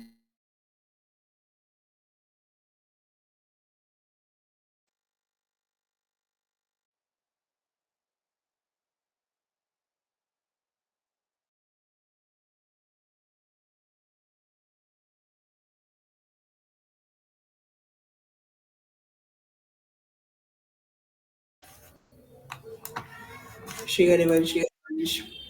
आवाज आ रही है अब मेरी आप लोगों को? थम्स अप कर दीजिए आ रही हो तो। जी जी, धन्यवाद। तो भोग का संग जो है ना, वो और परेशान कर देगा आपको। और ये बात आपको बताएं, ये बात जब जब हमने बोली तब तो नेटवर्क जाता तक माया देवी को पसंद नहीं आती, ये बात आप लोग जान जाओ। इसलिए कह रहे हैं, एक बार पहले भी ये बात बोली थी हमने कथा में, तब भी नया नेटवर्क चला गया था। तो कृपा की कोशिश कीजिए कि भोग का चिंतन ना हो। हम साधक क्या सोचता है कि चिंतन थोड़ी ना कुछ कर लेगा, मैं क्रिया नहीं कर रहा हूँ, मैं तो चिंतन कर रहा हूँ। चिंतन और गंदा कर देगा आपको। क्रिया इतना गंदा नहीं करेगी तो चिंतन कर। अब इसका मतलब ये नहीं कि तुम क्रिया कर लो, चिंतन भी नहीं होने चाहिए, क्रिया भी नहीं होनी चाहिए। इसलिए थोड़ा समझो इस बात को। और चिंतन ना हो हमारा भोग का। भोग का चिंतन हमको जो है बहुत भोगी बना देगा, एकदम भोगी बना देगा। उसने चिंतन करना प्रारंभ किया, वो हर एक वस्तु में भोग का चिंतन करने लगेगा। और वो अपने मन को एकदम मलिन कर लेगा, एकदम गंदा कर लेगा अपने मन को। वो हर एक वस्तु में भोग का चिंतन करना प्रारंभ कर देगा। अब वो उपासक जो है, वो काचा धर्मी, वो ऐसी जगह फंस चुका है कि वो जानता है मैं गलत कर रहा हूँ, पर वो चाह कर भी उसे छोड़ नहीं सकता। क्यों नहीं छोड़ सकता? क्योंकि अब संसार उसकी वाहवाही करने लगे। अब वो उसको छोड़ देगा तो उसकी सच्चाई सबके सामने आ जाएगी, है ना? अभी तक तो वो गलत क्रिया का प्रचार कर रहा था ना। अब अगर उसने, वो जानता है और काचा धर्मी है। इस आखिरी में, आखिरी का जो पद होगा उसके बाद हम आपको एक रहस्य की बात बताएंगे, वो आप लोग सुनिएगा। अब वो काचा धर्मी है, वो ये तो जानता है कि धर्म क्या है, पर वो चाह कर भी अब उसका हृदय परिवर्तन भी हो जाएगा तो भी वो नहीं कर पाएगा। क्योंकि उसने अधर्म का इतना प्रचार कर दिया है। अब उसने धर्म का आचरण करना चलेगा तो लोग उसे ही पकड़ के मारेंगे। इसलिए वो इतना फंस चुका है। इसलिए सेवक जी कह रहे हैं पहले ही सावधान हो जाओ, ऐसी स्थिति आने से पहले ही सावधान हो जाओ। आगे इसका उपाय बताते हुए कहते हैं, प्रीति भंग बरनत रस रीत ही, श्री हरिवंश बचन बिसरावहु। आप अपनी ठौर जहाँ तहाँ, कर विरुद्ध सब ते निंद बहु। एक संसार दुष्ट की संगति, ताहु पे तुम पुष्ट करावहु। बिनती करहु सकल धर्मिन सो, धर्मी है जिन नाम धरावहु।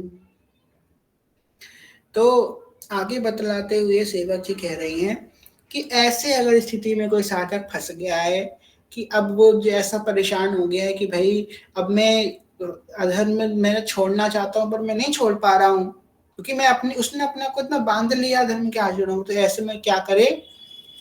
वो सब कुछ छोड़ करके, हर मान सम्मान हर बड़ाई को छोड़ करके किसी धर्मी की शरण में चला जाए। वो धर्मी उसे बचा लेगा। वो उसे बचा ले जाएगा।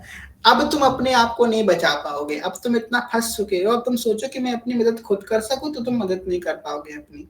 इसलिए हमेशा हमेशा इस बात का ध्यान रखना कि हमेशा कभी किसी धर्मी का हम अनादर ना कर दें, या किसी धर्मी के प्रति हमें ये भावना आ जाए। कितने भी हम बड़े बन जाएं, कितने पंडित बन जाएं, पर हमेशा अपने जो वरिष्ठ जन है, वैष्णव जन है, उनका कभी अनादर ना करें। भले ही आपको लगे कि वो गलत कह रहे हैं, फिर भी वहां पे मौन होकर के निकल जाएं। अनादर किसी का ना करें, क्योंकि क्या पता आगे चल के वही आपको संभालने वाले हो। तो ऐसी स्थिति में वो पूर्ण शरणागति से किसी धर्मी के पास जाए, उनके शरण में चला जाए, वो उसको उस मार्ग से निकाल देगा, उसे उस घोर आग से निकाल करके बाहर निकाल देगा और शीतल कर देगा, उसका संग शीतल पावन कर देगा, वो पुनः धर्मी बन जाएगा।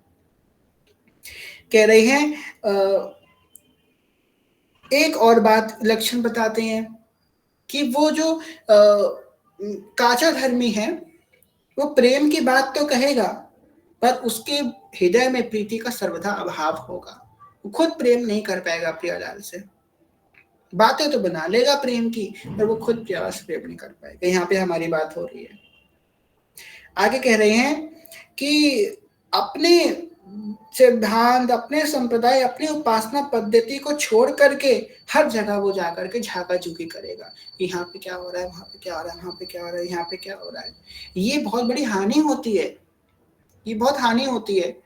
तो हम जो है एक जगह के अगर अनन्य रहेंगे, एक जगह से टिक करके रहेंगे तो वहां से निकल जाएंगे। पर जहां हम फंस जाएंगे कि हमको यहाँ पे भी जाना है, वहां पे भी जाना है, इधर भी देखना, उधर भी देखना है, तो ये आपकी अनन्य, अगर आपकी ये जो विचरने वाली स्थिति होती है, इसको जो है पशु प्रवृत्ति बोलते हैं। हर जगह जा करके देख करके, पशु हर जगह जाता है ना, हर घर जा करके देखता है कुछ मुझे कहीं से मिल जाए। भले एक जगह से पेट भर जाएगा तब फिर भी जाएगा दूसरी जगह। इसलिए पशु प्रवृत्ति ना हो हमारी, एक जगह जाए वहीं से हमारा पेट भर जाएगा, 10 जगह जाने की आवश्यकता नहीं है। मनुष्य जन्म बड़े मुश्किल से हमको मिला है, हम पूरा जीवन मार्ग ढूंढने में निकाल देंगे। आप बताओ, पूरा जीवन हम मार्ग ढूंढने में निकाल दोगे, मार्ग जानने में निकाल दोगे, तो क्या आपको, आपने पूरा जीवन तो ढूंढने में निकालेगा, कब चलोगे, कब भगवान को पाओगे। जिस गुरु से, जिस उपासना पद्धति से, जिस संत की कृपा से, जिस ग्रंथ की कृपा से, जिस धाम की कृपा से कोई एक नाम मिल जाए, कोई एक रूप मिल जाए, कोई एक लीला मिल जाए, तो उसे पकड़ लो, उसी में चलते रहो। वरना जो है ढूंढते ही ढूंढते पूरा जीवन निकल जाएगा आपका। तो यहाँ पे एक बात कह रही है, एक मिनट जरा आप लोग रुकिए, एक मिनट हम आते हैं, एक मिनट रुकिए।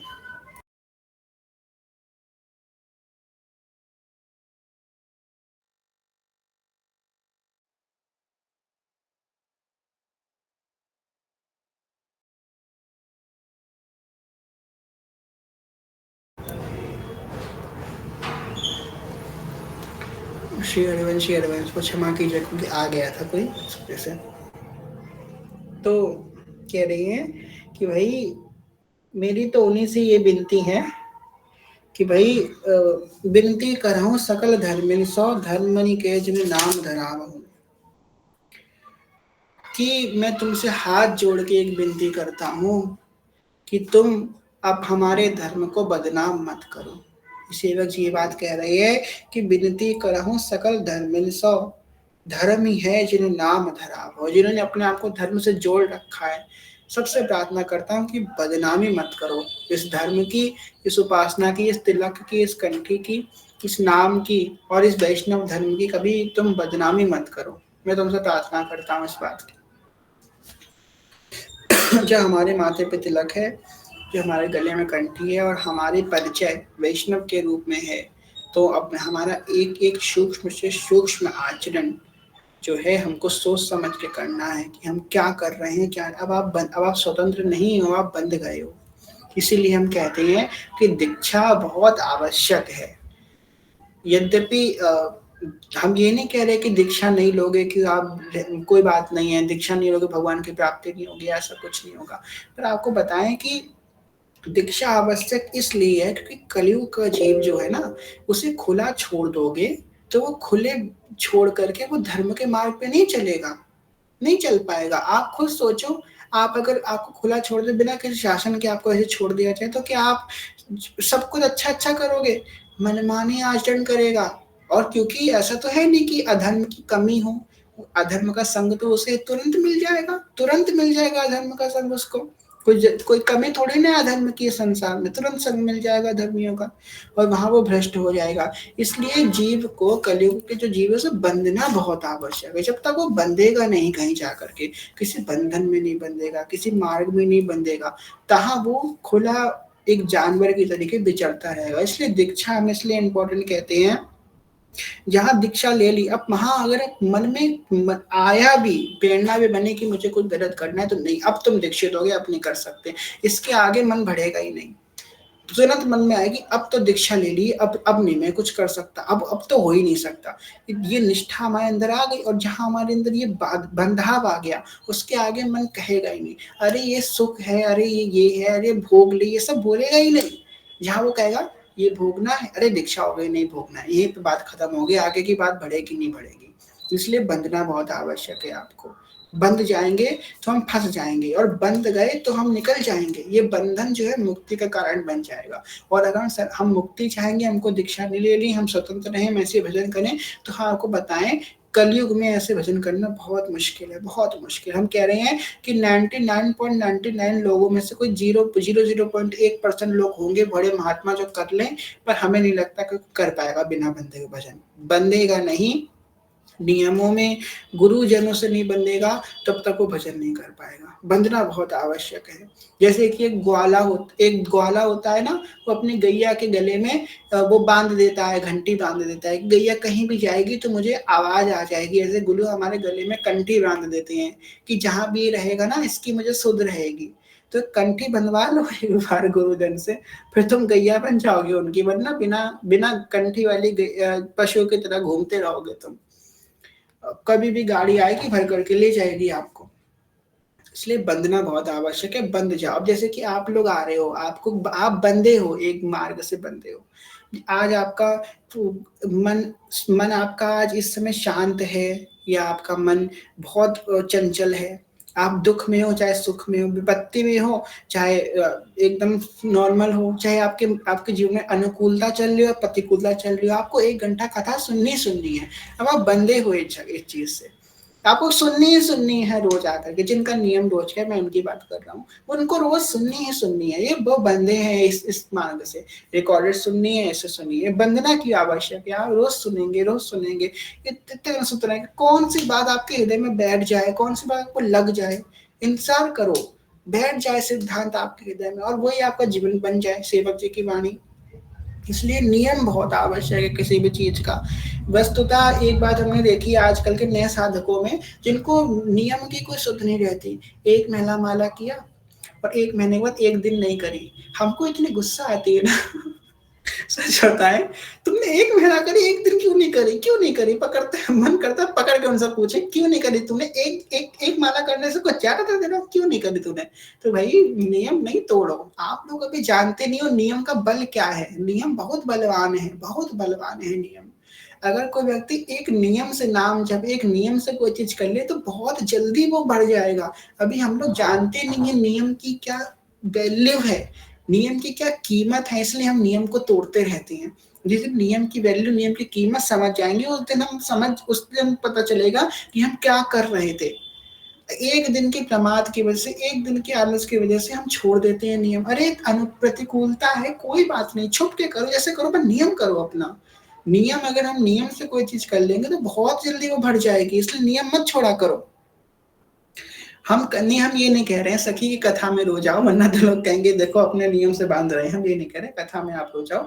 हम कह रहे नाम जप, या जो भी आपका नियम है, भगवान की सेवा का नियम है, तुलसी जी की सेवा का नियम है, गौ सेवा का नियम है, जो आपका नियम है वो नियम जरूर करो। नियम नहीं करोगे तो फिर छोड़ छोड़ चलोगे, प्रभाव तो पड़ेगा पर वो बात नहीं आएगी, एक रंग नहीं आएगा उसमें।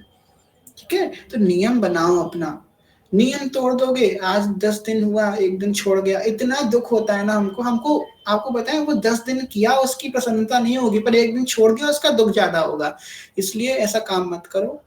पहाड़ टूट जाए दुख का, पर तब भी नियम मत छोड़ो। नियम अगर हमने छोड़ दिया तो वो रंग नहीं आएगा हमारी भक्ति में। नियम से करो, ठीक है। आगे कह रहे हैं, स्वस्थर सकल तजी गुरु चरण भजी, गुड़ नाम सुनि कथि संतन सो संग करी, काल ब्याल मुख परयो, कफ बात पेट भरयो, भरमो कथ अनन्य कहे की, जिय जाल धड़ी सेवक, सेवक निकट रस रीति, प्रीति मन धरी हित हरिवन, कुल कानी सब परिहर, काचे रसिकन सौ बिनती, करत ऐसी गोविंद दुहाई, भाई जो नासे वो श्यामा हरी। प्रार्थना करके कह रही है, हे काचे धर्मियों, मैं जो इतने तक तुम्हारे वर्णन करे, तुम ऐसे हो, तुम वैसे हो, मैं तुमसे प्रार्थना करता हूँ, हाथ जोड़ के प्रार्थना करता हूँ, मैं तुम्हें गोविंद की सौगंध देता हूँ कि आज के बाद से तुम कभी भी प्रिया प्रीतम का भजन नहीं छोड़ोगे। सेवक जी कह रहे हैं मैं तुम्हें गोविंद की सौगंध देता हूं, तुम भजन मत छोड़ना, मत छोड़ना भजन। कह रहे हैं कि इस संसार पे हर स्वार्थ जनित साधनों को छोड़ ले, गुरु चरणों के आश्रित हो जा, नाम गुण लीला का श्रवण कर, तू काल के मुख से बच जाएगा। जो काल का शिकार चल रहा है ना, हम कोई स्वतंत्र नहीं है, शिकार चल रहा है इस संसार में। आपको मैं तो अपने घर में बैठा हूँ, मुझे घर ये कोई घर नहीं है, पूरा जंगल है। कब शिकारी आकर कब गोली मार देगा आपको पता नहीं है, कब शिकार आपका हो जाएगा, कब आप काल के ग्रास बन जाओगे। हरे सब कली काल की भय कृपा रूप जो वपु धर्यो, करत जेन सहन निंदक तिनहु पे अनुग्रह करियो। योगेंद्र मुनिंद्र ज्ञानी जन कितने कितने साधन करते हैं इस काल के मुख से, इस काल व्याल से बचने के लिए। और आपको क्या लगता है कि हम लोग ऐसे में निकल जाएंगे? वो तो महाप्रभु जी की कृपा है, उन्होंने इतनी कृपा हम पे करी है कि राय के सम भजन को मान तो मेरे समान। श्री जी ने इतनी कृपा करी है, अब तुम श्री से और क्या चाहते? तो राय के सम तो भजन कर लो, वो मेरे को समान मान लेंगे, तुम राय के बराबर तो कर लो, इतनी भी नहीं हो रही तुमसे, तो और निर्लज हम क्या हो सकते हैं? इतने उदार हमको मिल गए, अगर कहीं फंस जाते हैं ज्ञान के मार्ग में, योग के मार्ग में, तो क्या होता हमारा, जब हमसे भक्ति मार्ग प्रेम मार्ग नहीं चला जा रहा है। तो ये तो बहुत सहज मार्ग है, इस मार्ग पे थोड़ा सा राई का ही भजन कर लो तो वो मेरे के समान समझ लेंगे, इसे राई के बराबर ही कर लो तुम, ठीक है। तो कह रही हैं कि तुमको जो है बड़ी मुश्किल से मानव जन्म मिल रहा है, इसको मत गवाओ, इसको मत गवाओ, और गुरु के चरणों में बैठ करके नाम रूप लीला धाम का श्रवण करो। सब प्रकार के स्वार्थों का त्याग कर दो। एक जन्म तुम नहीं भोगोगे तो कोई बात नहीं है, थोड़ा मन को मारना सीखिए। आप सबसे पहले भी कही है, थोड़ा मन को मारना सीखें, जो मन बोले वो नहीं करना चाहिए। जैसे कि आज मन ने बोला चलो आज ये खाते हैं, दे दिया, चलो यहीं घूमने चलते हैं, खा दिया, चलो ये देखते हैं, देख लिया, चलो उससे बात करते हैं, कर ली, चलो ये पहनते हैं, पहन लिया। हर चीज अनुकूल नहीं, आप बिगाड़ रहे हो मन को। मन एक छोटे बच्चे की तरीके है, छोटे बच्चे को क्या करते हैं, हर चीज दे दो तो बिगड़ जाएगा, इसलिए हर चीज नहीं दी जाती है, कुछ चीजें मारा भी करो। मन हो रहा है, हम रो रहे हैं भगवान की, भगवान तुमने मुझे ये नहीं दिया, अरे क्या तुम पागल हो, रो रहे हो, भजन करो। क्या तुम जिंदगी तुमने कितने भोगे होंगे, कितने तुमने अच्छे कपड़े पहने होंगे जीवन में, कितने तुमने भोग विलास खाए होंगे, कितना खाया होगा तुमने, कितने अच्छे पदार्थ खाए होंगे अनंत जन्मों में, अभी तक तृप्ति हुई नहीं हुई ना, रहे हो भगवान से, इसलिए रो रहे हो, इसलिए तुम भगवान से अपना भजन व्यर्थ कर रहे हो सब तुच्छ चीजों के लिए। कितने बीमार पड़े होगे तुम जीवन में, कितने बीमार पड़े होगे, मर तो नहीं गए ना, कितने बीमार पड़े होगे, क्या तुम ये सब चीजें मांग रहे हो? मत मांगो, भजन कर लो प्रेम से।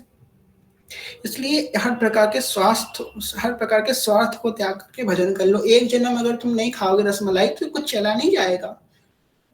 हर चीज, हर बार मन को हम राजी ना करें, जो मन कहे सो हम कर ले, वरना मन आपका आपको अधर्म की तरफ ले जाएगा। और कब वो बैठे बैठे इस भोगते भोगते कब आप कहाँ पहुंच जाओगे पता भी नहीं चलेगा।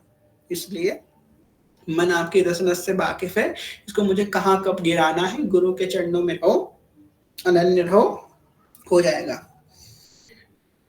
कह रहे हित हरिवंश कुल कान सब परिहरि, अपने सब प्रकार के कुल धर्म जात पात हर प्रकार के बंधनों को तोड़ करके श्री हरिवंश के अनन्य शरणागति ग्रहण करो। और मैं तुम्हें गोविंद की शपथ देता हूँ, गोविंद दुहाई भजे जो ना सेवे श्यामा श्याम हरि, मैं गोविंद की कसम देता हूँ कि तुम श्यामा श्याम का भजन करो। अंतिम प्रकरण, अंतिम पद को कहने से पहले आपसे एक बात कहेंगे। आपने देखा कि इस प्रकरण का नाम क्या है? इस प्रकरण का नाम है काचे धर्मी प्रकरण। काचे धर्मी। अब आपने इतना सुना, ये भी काचा, ये भी काचा, मैं तो काचे में ही आता हूँ, है तो काचे ही धर्मी हूँ। पर आपने एक बात देखी, सेवक जी ने धर्मी तो दोनों को कहा, चाहे वो काचा हो चाहे पाका हो, मतलब वो धर्मी है, धर्मी है, ये बात विशेष है। अब वो काचा है कि पाका है, वो फल है, ये विशेष है। अभी काचा फल है, एक ना एक दिन गुरु कृपा से, एक ना एक दिन संत कृपा से, भक्त कृपा से, नाम कृपा से फल जाए, पाका भी हो जाएगा, पाका धर्मी भी हो जाएगा। पर वो धर्मी है, ये विशेष बात है उसके अंदर की। ये सबसे विशेष बात है कि वो धर्मी है, ये सबसे विशेष है उसके अंदर। तो इस बात का हमको गर्व होना चाहिए कि हम धर्मी हैं। कम से कम हम कांचे हैं, चलो चलेगा, हम पाके हैं तो उत्तम बात है, पर हम धर्मी हैं। ये है सेवक जी की कृपा, ये सेवक जी की दया कि उन्होंने सबको धर्मी देखा, किसी को अधर्मी नहीं बोला। दोनों को धर्मी बोल रहे हैं कि ये काचा है और ये पाका है, पर दोनों को, किसी को अधर्मी नहीं, ये नहीं बोला कि ये धर्मी है और ये अधर्मी है, अधर्मी किसी को नहीं बोला। यह जो कृपा हरिवंश की, ये कृपा है श्री हरिवंश, क्योंकि हरिवंश नाम तो वो भी ले रहा है, तो वो धर्मी कैसे हो सकता है? काचा धर्मी हो सकता है, अपना बालक है, इसे मार पीट के समझा देंगे, पर ये थोड़ी ना घर से निकाल देंगे, बालक तो अपना ही है ना। देख रहे हो वो सेवक जी की कृपा, सेवक जी की दया, बालक तो अपना ही है ना, इसे मार, ठीक है गलत कार्य करेगा, मार कुटाई करके इसे थोड़ा ठोक पीट के सही कर लेंगे, पर घर से थोड़ा निकाल देंगे, अपने घर से, घर से थोड़ा निकाल देंगे उसको। उसे नहीं मानेगा तो जबरदस्ती भजन करवाएंगे, पर उसे ग्रस्त थोड़ा कर देंगे। इसलिए किसी को अधर्मी नहीं बोला सेवक जी ने, इसलिए सेवक जी की वाणी विलक्षण है। दोनों को धर्मी की दृष्टि से देखा, काचा धर्मी, पाका धर्मी। इसलिए हम हमेशा इस बात का ध्यान रखें कि हमारी दृष्टि हित की दृष्टि हो, हित के नेत्र प्राप्त हो हमको। अब हित के नेत्र कैसे प्राप्त होंगे? सर्वाधिक प्रेम ही प्रेम देखो, कि सब हमसे प्रेम करते हैं, सब प्रेममय हैं, सब पूर्ण है, सब भक्तिमय है, सब आदरणीय है। ये हित की दृष्टि हमारे अंदर हो, हित के भाव से हम सबको देखें कि सबका मंगल हो, सब प्रसन्न रहें। हम लोगों के मुख से ये बात बड़ी जल्दी निकलती है, अरे अरे ऐसा करेगा वैसा भरेगा, कहते रहते हैं ना। ये बात तो हित धर्मी के मुख में कभी आनी ही नहीं चाहिए, ये ऐसा करेगा वैसा भरेगा। हमारे मुख से तो निकलना चाहिए, प्रभु जैसा भी कर रहा है, प्रभु इसको देख लेना, इसको भरे ना बेचारा, ये इसको बचा लेना थोड़ा, कि इसको बचा लेना प्रभु। इसलिए इस बात का ध्यान रखें कि हम जब भी ये कितने लक्षण हमने जो देखे, जितने भी लक्षण हमने देखे अभी तक काचे धर्मियों के, ये लक्षण हम किसी दूसरे के अंदर ना देखें, इस बात का ध्यान रखें, क्योंकि आप अभी धर्मी नहीं है, इस बात का ध्यान रखें। काचे धर्मी के लक्षण वही देख सकता है जो पाका धर्मी है। जिसके पाके धर्मी के लक्षण मिले थे, इससे पहले की कथा के लक्षण मिले थे, वो काचे धर्मी के लक्षण देखें, मैं मना नहीं करूंगा, पर जो खुद काचा धर्मी है वो किसी काचे धर्मी के लक्षण ना देखें, इस बात का ध्यान रखें। अगर आप अपने आप को कहते हो हाँ मैं पाका धर्मी हूं, तो आप काचे धर्मी के लक्षण देख लो, क्योंकि आप अधिकारी हो, आप नहीं देखोगे तो और कौन देखेगा? वरिष्ठ जन तो देखेंगे। अब हम ये कह दें कोई मत देखो, तो भाई फिर बताएगा कौन उसको गलत कर रहे हो तुम? किसी को तो देखना ही पड़ेगा ना। अगर आप पाके धर्मी हो तो ये काचे धर्मी के लक्षण देखना, जब तक पाके धर्मी ना बनो तब तक काचे धर्मी दो दर्शन मत करना, ठीक है। आगे कह रही हैं हित जो की कृपा बताते हुए, जो की महिमा बताते हुए, मदन मोह मद मलित निद्र निर्दन दम्भ दल, ब्रह्म भ्रम भय भीत गर्भ दुर्जर रज खंडन, लोभ क्रोध कलि कपट प्रबल प्रखंड पाखंड विहंडन, तृष्णा प्रपंच मत्सर विषम सर्व दंड निर्बल करे, शुभ अशुभ दुर्ग विध्वंस बल, तब जयती जयती जग उज्जरे। ये किनकी शरण में तुम आए हो? जिनकी कृपा सबको शीतल करने वाली, सबको पावन करने वाली है। आप लोगों को कभी रोना नहीं आता? कभी आप अपने ऊपर गर्व नहीं होता एकांत में बैठ करके कि भगवान तुमने मुझे कहाँ भेज दिया, आपने मुझे कहाँ भेज दिया, किसकी शरण में भेज दिया, कहाँ जोड़ दिया? हमको तो पता भी नहीं था हम यहाँ जुड़ने वाले हैं, आपने हमको हरिवेश महाप्रभु की शरण में भेज दिया। प्रियालाल के सामने कभी कोई रोया करो, उनकी कृतज्ञता माना करो कि हमने तो आपसे मांगा भी नहीं। लोग कहते हैं कि इनसे जो मांगो वो देते हैं, पर हे जय जय, हे मेरे लालजू, हे मेरी प्रियाजू, मैंने तो ये आपसे मांगा भी नहीं था, पर फिर भी आपने दे दिया, और इतने बड़े घर में मेरा रिश्ता कर दिया, इतने महामहिम राधा वल्लभ लाल से मुझे जोड़ दिया, ऐसी जगह मुझे जोड़ दिया, ऐसी विशुद्ध प्रेम से मुझे जोड़ दिया जो हरिवंश गोसाई भजन की रीत सकृत को जानी, उस रीत से मुझे जोड़ दिया। हमको तो नित नित रोज भगवान का शुक्र मनाना चाहिए कि भगवान ने हमको ऐसे उदार आचार्य से जोड़ दिए जिसकी हमने कभी इच्छा भी नहीं करी थी। ऐसी जगह से हमको जोड़ दिया, ऐसी जगह से हमको जोड़ दिया। आपको बताएं, जब हम भक्ति मार्ग में आए तो हमने सब संप्रदायों के बारे में जानना प्रारंभ किया कि कौन सा संप्रदाय क्या है, कौन सा संप्रदाय की क्या उपासना है, क्या उपासना पद्धति है। हम ऐसे नहीं आए थे। तो हमने सब चारों संप्रदाय, वैष्णव संप्रदाय और एक हरिदासी संप्रदाय, बाकी भी हरिजकल संप्रदाय वो थोड़ा फेमस है इसलिए इसके बारे में जान लिया।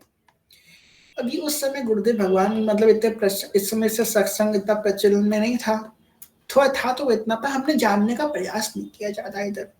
हम तो ये सोचते हैं कि हमने जिसकी तरफ देखा भी नहीं, जिसको हमने जानने की दृष्टि से भी इग्नोर कर दिया, वहां पे हमको उन्होंने भेज दिया।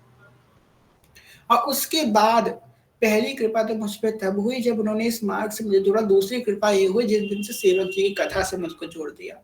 आप लोगों के ऊपर तो कृपा है ही, पर सबसे बड़ी कृपा तो मेरे ऊपर। आपको बताएं, सेवक वाणी हम एक नियम के तौर पे, हम अपनी खुद की बात बता रहे हैं, नियम के तौर पे पढ़ते थे, अध्ययन के तौर पे पढ़ते थे। पर जिस दिन से कथा प्रारंभ हुई सेवक जी की, अब हमने खुद इतनी कभी चिंतन नहीं किया होगा सेवक वाणी का, जिस कथा के माध्यम से इन्होंने हमको इतना चिंतन करवा दिया अपनी वाणी का। और हमको बताया, हमने सोचा भी नहीं था सेवक वाणी की कथा करेंगे। सुधान दीदी की कथा हुई थी, उसके बाद यही विचार था कि 42 लीला की करेंगे और प्रेम की पीढ़ी ऐसी कोई कथा चालू करेंगे। एक दिन क्या हुआ, पूज्य दादा गुरुदेव भगवान, जिनकी जो रघुनाथ दास जी के दादा गुरुदेव है, रघुनाथ दास जी के, उनकी उनकी प्राकट उत्सव का दिन था। और सुबह सुबह 4 या 5 बजे हमको स्वप्न आया। स्वप्न में मलुक पिटल महाराज जी आए और मलुक पिटल महाराज जी ने हमसे कही कि तुम सेवक आने की कथा प्रारंभ क्यों नहीं करते। आपको सच बात बता रहे हैं, महाराज जी ने हमसे कही सेवक आने की कथा क्यों नहीं करते तुम। हमने कहा ठीक है करते हैं। और आपको बताएं, महाराज जी की प्रेरणा से स्वप्न में हमने, ठीक है वो कह रहे हैं करो, हमने कहा ठीक है करो। हमको नहीं पता था कि इस क्या महिमा है उसके पीछे, क्या करना चाहते हैं ये, किससे जोड़ना चाहते हैं। ठीक है भाई करो। और हमने काट दी। वो कहाँ से, कभी कहते हैं संतों के वचनों को अक्षरशः पालन करो। हम उससे पूछते क्यों करें महाराज जी, ये क्यों ना करें, वो क्यों ना करें। उन्होंने कही करो, हमने कहा ठीक है करो, चलो कर दो, कर ली। और देखो कहाँ तक पहुंचा दिया उन्होंने हम लोगों को। आपको बताए, राधा नाम के प्रति प्रेम भी था हमारे जीवन में, राधा रानी की, प्रियालाल जी की प्रेम भी था, हरिवंश महाप्रभु के भी प्रेम था। पर आपको बताएं, जो हरिवंश नाम के प्रति निष्ठा जो मेरे जीवन में आई, हमें आप लोगों को नहीं पता, मेरे जीवन में जो निष्ठा तो थी, महत्व भी पता था, पर अनन्य निष्ठा कि हरिवंश तजो जो भजो आई तो मोहे श्री हरिवंश दुहाई, इतनी निष्ठा मेरे अंदर आई तो सिर्फ सेवक वाणी की वजह से आई, ये कथा की वजह से आई। आपको सच बता रहे हैं, सबसे बड़ी कृपा तो उन्होंने हम पे करी। कह रहे हैं, मदन मोह मद मदद निर्दन निर्दन दम बदल, जिन्होंने हर प्रकार के, मदन मतलब काम, मदन मतलब काम का, मोह का, हर प्रकार के मद का, हर प्रकार के भ्रम का नाश कर दिया, हर प्रकार से भय को नाश करके जिन्होंने अपने विजय श्री का ध्वजा फहराया, जिन योद्धा ने प्रकट होकर के लोभ क्रोध कली, कलीमन मतलब कि जो कलयुग का प्रभाव है, कपट एवं पाखंड की धज्जियां उड़ा दी, जिन्होंने तृष्णा प्रपंच मद मत्सर को सर्प के बाती कुचल डाला, और जिन्होंने सब प्रकार के अशुभ एवं शुभ कर्मों का नाश कर दिया, उन श्री हरिवंश का मैं भजन करता हूँ। बोलो जय जय श्री हरिवंश। उन श्री हरिवंश का मैं भजन करता हूँ, उन श्री हरिवंश का मैं भजन करता हूँ। इसी भाव से सेवक जी ने काचे धर्मी प्रकरण पूर्ण हुआ। जय जय श्रीहित काचे धर्मी प्रकरण की जय जय श्रीहित हरिवंश। तो इसी भाव से जितने भी काचे धर्मी है संसार के, उन सभी के चरणों में दंडवत प्रणाम कि कम से कम आप धर्मी तो हैं, अधर्मी तो नहीं है। सारे काचियों धर्मियों को मेरा प्रणाम। आप सब भी मनी मन सारे काची धर्मियों को प्रणाम कीजिए, कम से कम अधर्मी तो नहीं हो, धर्मी तो धर्म को जानने वाले हो। तो रोज काचे धर्मी और पाके धर्मी, पाके धर्मी को तो सभी प्रणाम करते हैं, हम काचे धर्मियों को प्रणाम करेंगे। ठीक है, तो अगला जो हमारा प्रकरण प्रारंभ होगा, बड़ा सुंदर दोनों प्रकरण है। छठा प्रकरण तो मान सिद्धांत का प्रकरण है, जाते जाते सीख दे करके, जैसे कि हम लोग देखते हैं ना कि हमारे घर में बड़े बूढ़े आते हैं, तो जब जाते हैं विदाई करते हैं तो कुछ पैसा दे के जाते हैं, गिफ्ट दे करके जाते हैं। और वो गिफ्ट क्या करते हैं, ऐसा तो नहीं है वो पैसा दे करके हमने पूरा उन्हीं के सामने खा लिया, पैसा नहीं, वो पैसा हम अपने पास रखते हैं, फिर उसे बाद में यूज करते हैं। ऐसे ही जब सेवक जी, हम कहते हुए बड़ा दुख हो रहा है, जब सेवक जी कथा के जब जाएंगे हमारे कुंज से विदा लेंगे सेवक जी, तो सेवक जी जब विदा लेंगे तो जाते जाते एक बहुत बड़ा उपहार दे करके हमको जाएंगे। हम लोगों को बड़ा बड़ा बड़ा पोसा किया, सेवक जी ने हम लोगों को कितना कुछ सिखाया, कितना धर्म में अनन्य कराया, पर सेवक जी जब विदा लेंगे ना हम लोगों से, तो एक बहुत बड़ा तोहफा दे करके जाएंगे। तो तोहफा है मान सिद्धांत, शीत मान सिद्धांत प्रकरण, जिसमें वो हमको ऐसी सीख देंगे जो सीख हमको जीवन भर हमको याद रखनी है, जो चीज हमको जीवन भर जिताएगी। उसके पहले शीत अलभ्य लाभ, अलभ्य लाभ प्रकरण कल से हम सुनना प्रारंभ करेंगे कि जीव की जो हित धर्म के अनुयायी है वो जाने कि वो एक्चुअली में है कौन, उनका स्वरूप क्या है, इस बात को सेवक जी बताएंगे। और ये जो अलभ्य लाभ प्रकरण है ये हम लोग जो है 7 तारीख से प्रारंभ करेंगे। कल से जो है कुंज में हमारे श्री प्रिया प्रीतम श्री सीताराम जी की कथा प्रारंभ है। और कल की कथा में जय जय गिरिवर राज किशोरी, जय महेश मुख चंद्र चकोरी, जय गज बदन शरानन माता। इस प्रकार सियाजू हमारी गौरी मैया की स्तुति करेंगी। उसके बाद क्या होगा, कोई आया सखी फुलवरिया में, कोई आया सखी फुलवरिया में, जैसे जादू हो उसकी नजरिया में, जैसे जादू हो उसकी नजरिया में, कोई आया सखी फुलवरिया में। तो कोई आएगा, और कौन आएगा आप सब जानते हैं कौन आएंगे, हमारे राघव चंद्र जी आएंगे, हमारे महिमान आएंगे, हमारे पाहुन आएंगे, मिथिला में आएंगे, मिथिलांचल में, और नजर से नजर मिल जाएगी। तो कल की कथा में हम लोग ये देखेंगे पुष्प वाटिका में किस प्रकार श्री जी की सहचरियां प्रधान रहती हैं और लाल जी का श्री जी का पहली बार मिलन होता है। उसके बाद क्योंकि हम लोग रस भाव से कथा का श्रवण करें तो धनुष भंग का प्रसंग नहीं आएगा, धनुष भंग का जो प्रसंग है वो रस भाव में नहीं आता, तो हम लोग जो है जो हमारा जो वो है क्या कहती है पुष्प वाटिका वाला प्रकरण जो वो है सीन, वो हम लोग कल श्रवण करेंगे। कल जो है 3 तारीख है। फिर 4 तारीख को मेरे राम जी की अजब बारात अवध से मिथिला चली, मेरे राम जी की गजब बारात अवध से मिथिला चली। और राम जी की बारात निकलेगी हमारे कुंज में 4 तारीख को, और 3 तारीख को पाहुन आएंगे मिथिलांचल, वो सॉरी 4 तारीख को बारात निकलेगी, 5 तारीख को आएंगे मिथिलांचल में। हम 5 तारीख को जब आएंगे तो 5 तारीख को क्या होगा, अरे राम जी से पूछे जनकपुर की नारी, बता दो बुआ लोगवा देते काहे गारी, बता दो बुआ। ई बूढ़ा भावा के पकल पकल डारी, देखने में पातर खाए भर थारी, बता दो बुआ। ई राजा दशरथ भी कैल होशियारी, इकला मर्द पे 3 नारी, बता दो बुआ लोगवा देत काहे गारी, बता दो बुआ। और 5 तारीख को हमारे ठाकुर जी गाली खाएंगे, और 6 तारीख को होगा ब्याहुला। सखियन के उर ऐसी आई, ब्याह विनोद रचे सुखदाई, यह बात सबके मन भाई, आनंद मोद बड़ो अधिकाई। एहा बढ़्यो आनंद मोद सबके महाप्रेम सुरंग रंगी। एहा बढ़्यो आनंद मोद सबके महाप्रेम सुरंग रंगी। कौन कौन महाप्रेम सुरंग रहेगा, अपना हैंड रेज कर दीजिए।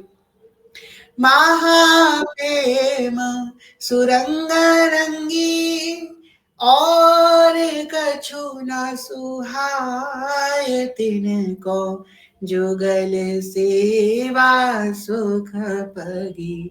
निशिधौस जानत नाही, निशिधौस जानत अग्रली। एक रस बीजी रहे, एहा गोप गोपिनु आदि दुर्लभ। तेहि सुख ही दिन प्रतिलहे, सिया रघुवर जी के संग। परन लागी हरे हरे, परन लागी भावरिया। छायो चौदिसी प्रेम को रंग। तो 6 तारीख को ब्याहुला होगा और 7 तारीख को जो मिथिलांचल वाले उनकी तरफ से विदा, अयोध्या वालों की तरफ से गृह प्रवेश होगा। आई गए रघुनंदन सजवा दो द्वार द्वार, स्वर्ण कलश मंगवा दो, सजवा दो बंगरवार। आज मड़ियों से लड़ियों से फुलझड़ियों से सजा बध दरबार, शोभा गजब रही। तो जो अयोध्या की तरफ से उनकी तरफ से बहुरानी का गृह प्रवेश होगा और जो मिथिलांचल वाले वो सिया जी को विदा करेंगे। तो 7 तारीख तक चलेगा हमारा जो 3, 4, 5, 6, 7 5 दिवस की मंगलमय कथा होने वाली है। तो आप सब जुड़े और प्रयास करें कि जितने लोगों को जोड़ सके सब जुड़े। सिया जी की सुंदर कथा होने वाली है, जितने लोगों को जोड़ सके सबको जोड़े, जल्दी जल्दी काम निपटा लें अपना सब और बैठ जाए सिया जी की कथा सुनने के लिए। कल से खूब आनंद हो जाएगी। और इस बार हम कथा जो है हम ये नहीं कहेंगे कि हमारे राम जी की कथा है, ये राम कथा नहीं है, सिया जी की कथा है। तो हम तो सिया जी की होके कथा सुनेंगे और सिया जी की होकर के ही कथा कहेंगे। कहते हैं ना 5 दिवस की राम कथा, ये राम कथा नहीं है तो सिया कथा है, जो नए कभी सुनी होगी नहीं कितना सुनाई होगी। हम तो सिया जी की कथा कहते हैं, हमारी माई सिया जी को राज। तो हम तो सिया जी की कथा कहेंगे और सिया जी की कथा सुनेंगे। जय जय। तो इसी भाव के साथ कथा का ही विस्तार करते हैं। कहने सुनना को भूल जो क्षमा करेगा सभी के चंद्र प्रणाम। जय श्री हरिवंश। जय जय श्री नवनिवृत निकुंज विराशी श्री राधा वल्लभ लाल की जय। महाप्रभु श्री त्रिभुवन चंद्र जी महाराज की जय। श्री हित सेवक जी महाराज की जय। समस्त सहचरी वृंद की जय। श्री वृंदावन धाम की जय। श्री यमुना रस रानी की जय। समस्त संत हरिभक्तन की जय। श्री सदगुरुदेव भगवान की जय। दादा गुरुदेव भगवान की जय। जय जय श्री राधे श्याम, जय जय श्री राधे श्याम, जय जय श्री राधे श्याम, जय जय श्री हरिवंश, श्री हरिवंश, श्री हरिवंश, श्री हरिवंश, जय श्री हरिवंश। तो आज आप लोग 40 लोग करीबन हैं यहाँ पे और आप सभी लोग उपलब्ध हैं जो रोज कथा के सुनते हैं और ये कथा रिकॉर्ड हो रही है। जो लोग रिकॉर्डिंग में मेरी बात सुन रहे हैं वो हमको अपना मैसेज करके पर्सनली हमको अपना मत बता दीजिएगा कि आपका मत क्या है।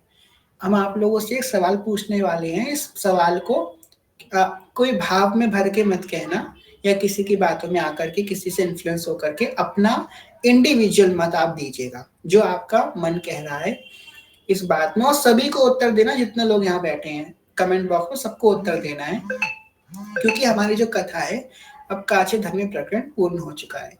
तो हमारी कथा सिया जी की तो 5 दिवस की होगी, उसके बाद मुश्किल से 15 या 10 दिन की कथा रह गई है, उसके बाद कथा विश्राम हो जाएगी सेवक वाणी जी की। तो सेवावाणी की कथा के बाद महात्म्य की कथा कहेंगे, तो समझ लीजिए दिसंबर तक हमारी कथा पूर्ण हो जाएगी। तो 1 जनवरी से पुनः एक नई कथा प्रारंभ होगी।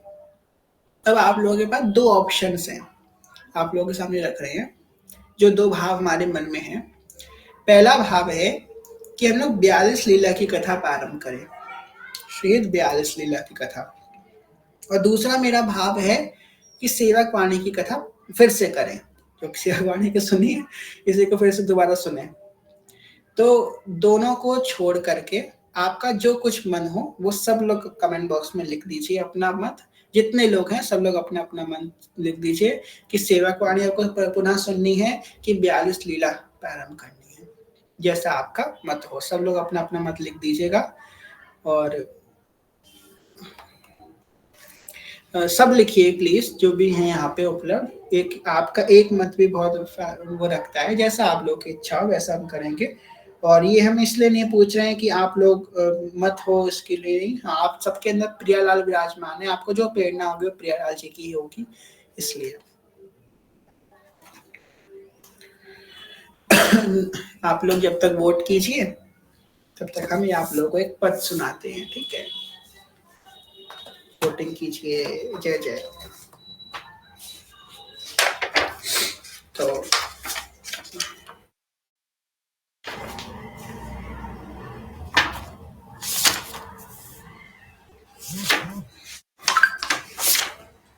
कहाँ गया, 1 मिनट।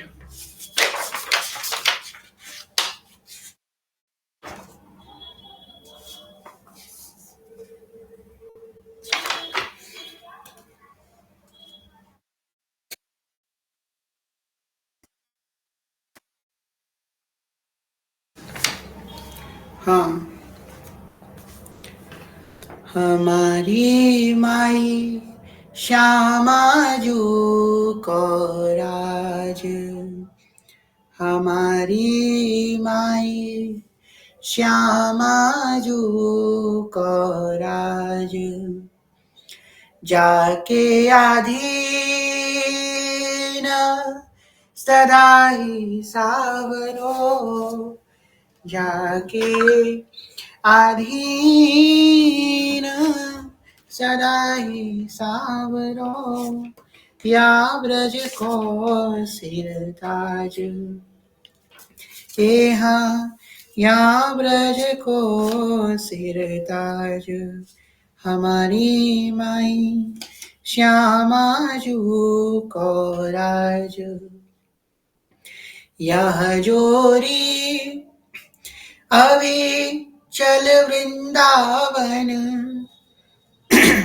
नाहिन आन सो काज, हमारे माई श्यामा जू को राज, श्री विठल विपुल बिहारी केवल, विठल विपुल बिहारी केवल, दिन जलधर जो गाज, हमारे माई दिल जलधर जो गाज, हमारे माई श्यामा जू को राज, जाके आधीन सदा ही सावरो, जाके आधीन सदा ही सावरो,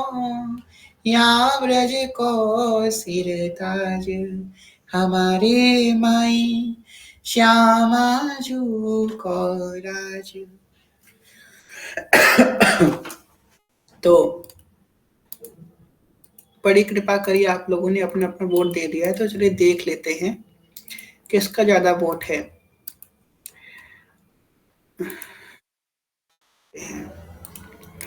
42 सेवकवाणी सेवकवाणी सेवकवाणी 42 लीला तो जय जय सुना रहे हैं, लेकिन सेवकवाणी कथा सुना दो दोबारा। हाँ जय जय हमारे बॉस, हाँ जिन्होंने सुनी नहीं है 42 लीला सुनिए, हमारे दादा गुरुदेव 42 लीला की कथा कर रहे हैं, सुनिए सब लोग जा करके। हमें तो लग रहा है कि सेवक वाणी के ज़्यादा वोट हुए हैं। ठीक है।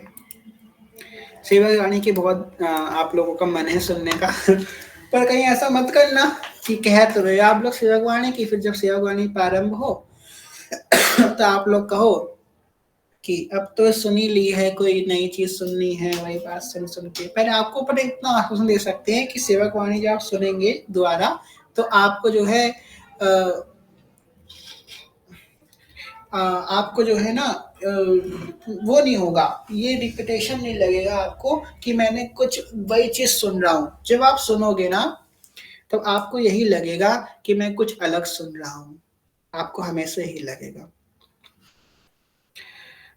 ठीक है, जैसे आप लोगों के मत है उस अनुसार हम लोग एक निष्कर्ष पे ये पहुंचे हैं कि हम लोग शिव पुराण की कथा पुनः प्रारंभ करेंगे। जय श्री हरिवंश। तो पुनः शिव पुराण जी की कथा हम लोग प्रारंभ करेंगे और जिनका 42 लीला का भाव था उनके भाव का भी हम खंडन नहीं करेंगे। तो 42 लीला के अंतर्गत जो है हम 42 लीला का थोड़ी चर्चा करेंगे शुरुआत में, उसके बाद फिर हम सेवक वाणी की कथा प्रारंभ कर लेंगे। इससे दोनों लोगों का भाव रख लिया जाए, किसी के भाव की बात ना हो। तो सेवक वाणी की भी करेंगे और 42 लीला की संक्षिप्त में चर्चा कि किस प्रकार कौन सी लीला, इस लीला में क्या क्या बताया गया है। एक एक लीला जो है हम मतलब एक एक लीला का थोड़ा थोड़ा संक्षेप में वर्णन सुन लेंगे, इससे दोनों का हमारा भाव हो जाएगा। और विस्तृत से जो है हम लोग दार्शनिला की कथा पुनः प्रारंभ, वो सॉरी सेवक वाणी जी की कथा पुनः प्रारंभ करेंगे। तो जय हो, बड़ी कृपा आप सभी की। ठीक है, तो हम लोग जो है श्री जी को शयन करा देते हैं। जी जी बताइए अपना भैया। श्री हरिवंश भैया, श्री हरिवंश। एक प्रश्न था। बताइए बताइए। जैसे जो हमारे द्वापर युग में हमारे श्री जी लालजू के साथ बंसी रूप में आए थे, तो त्रेता युग में किस रूप में आए थे? हाँ, ये बहुत अच्छा प्रश्न किया है आपने। ये आपको कल की कथा बताएंगे, हमने सोच रखा था कल की कथा बताने का। ठीक है। जी जी जी। तो जब श्री अब ये हरिवंश। बंसी कौन है ना, बंसी हित है, प्रेम है। जब सिया जी और लालजू मिले ना, सिया जी और लालजू मिले तो प्रेम स्फुरन होने लगा। अब वो किस भाव में हुआ वो आपको हम कल की कथा में बताएंगे। ठीक है। तो हाँ, ऐसा नहीं है साकेत लीला में ये सजनी नहीं है, सजनी साकेत लीला में भी है, निकुंज लीला में भी है। तो एक भैया थे जो कह रहे थे भजन करने की, वो शयन करने की, MK करके थे, शायद वो आए नहीं है कथा में। अ, कौन कोई लेगा आप में से, कोई कौन लेना चाहेगा श्री जी के शयन की सेवा, वरना फिर हमें करा दे।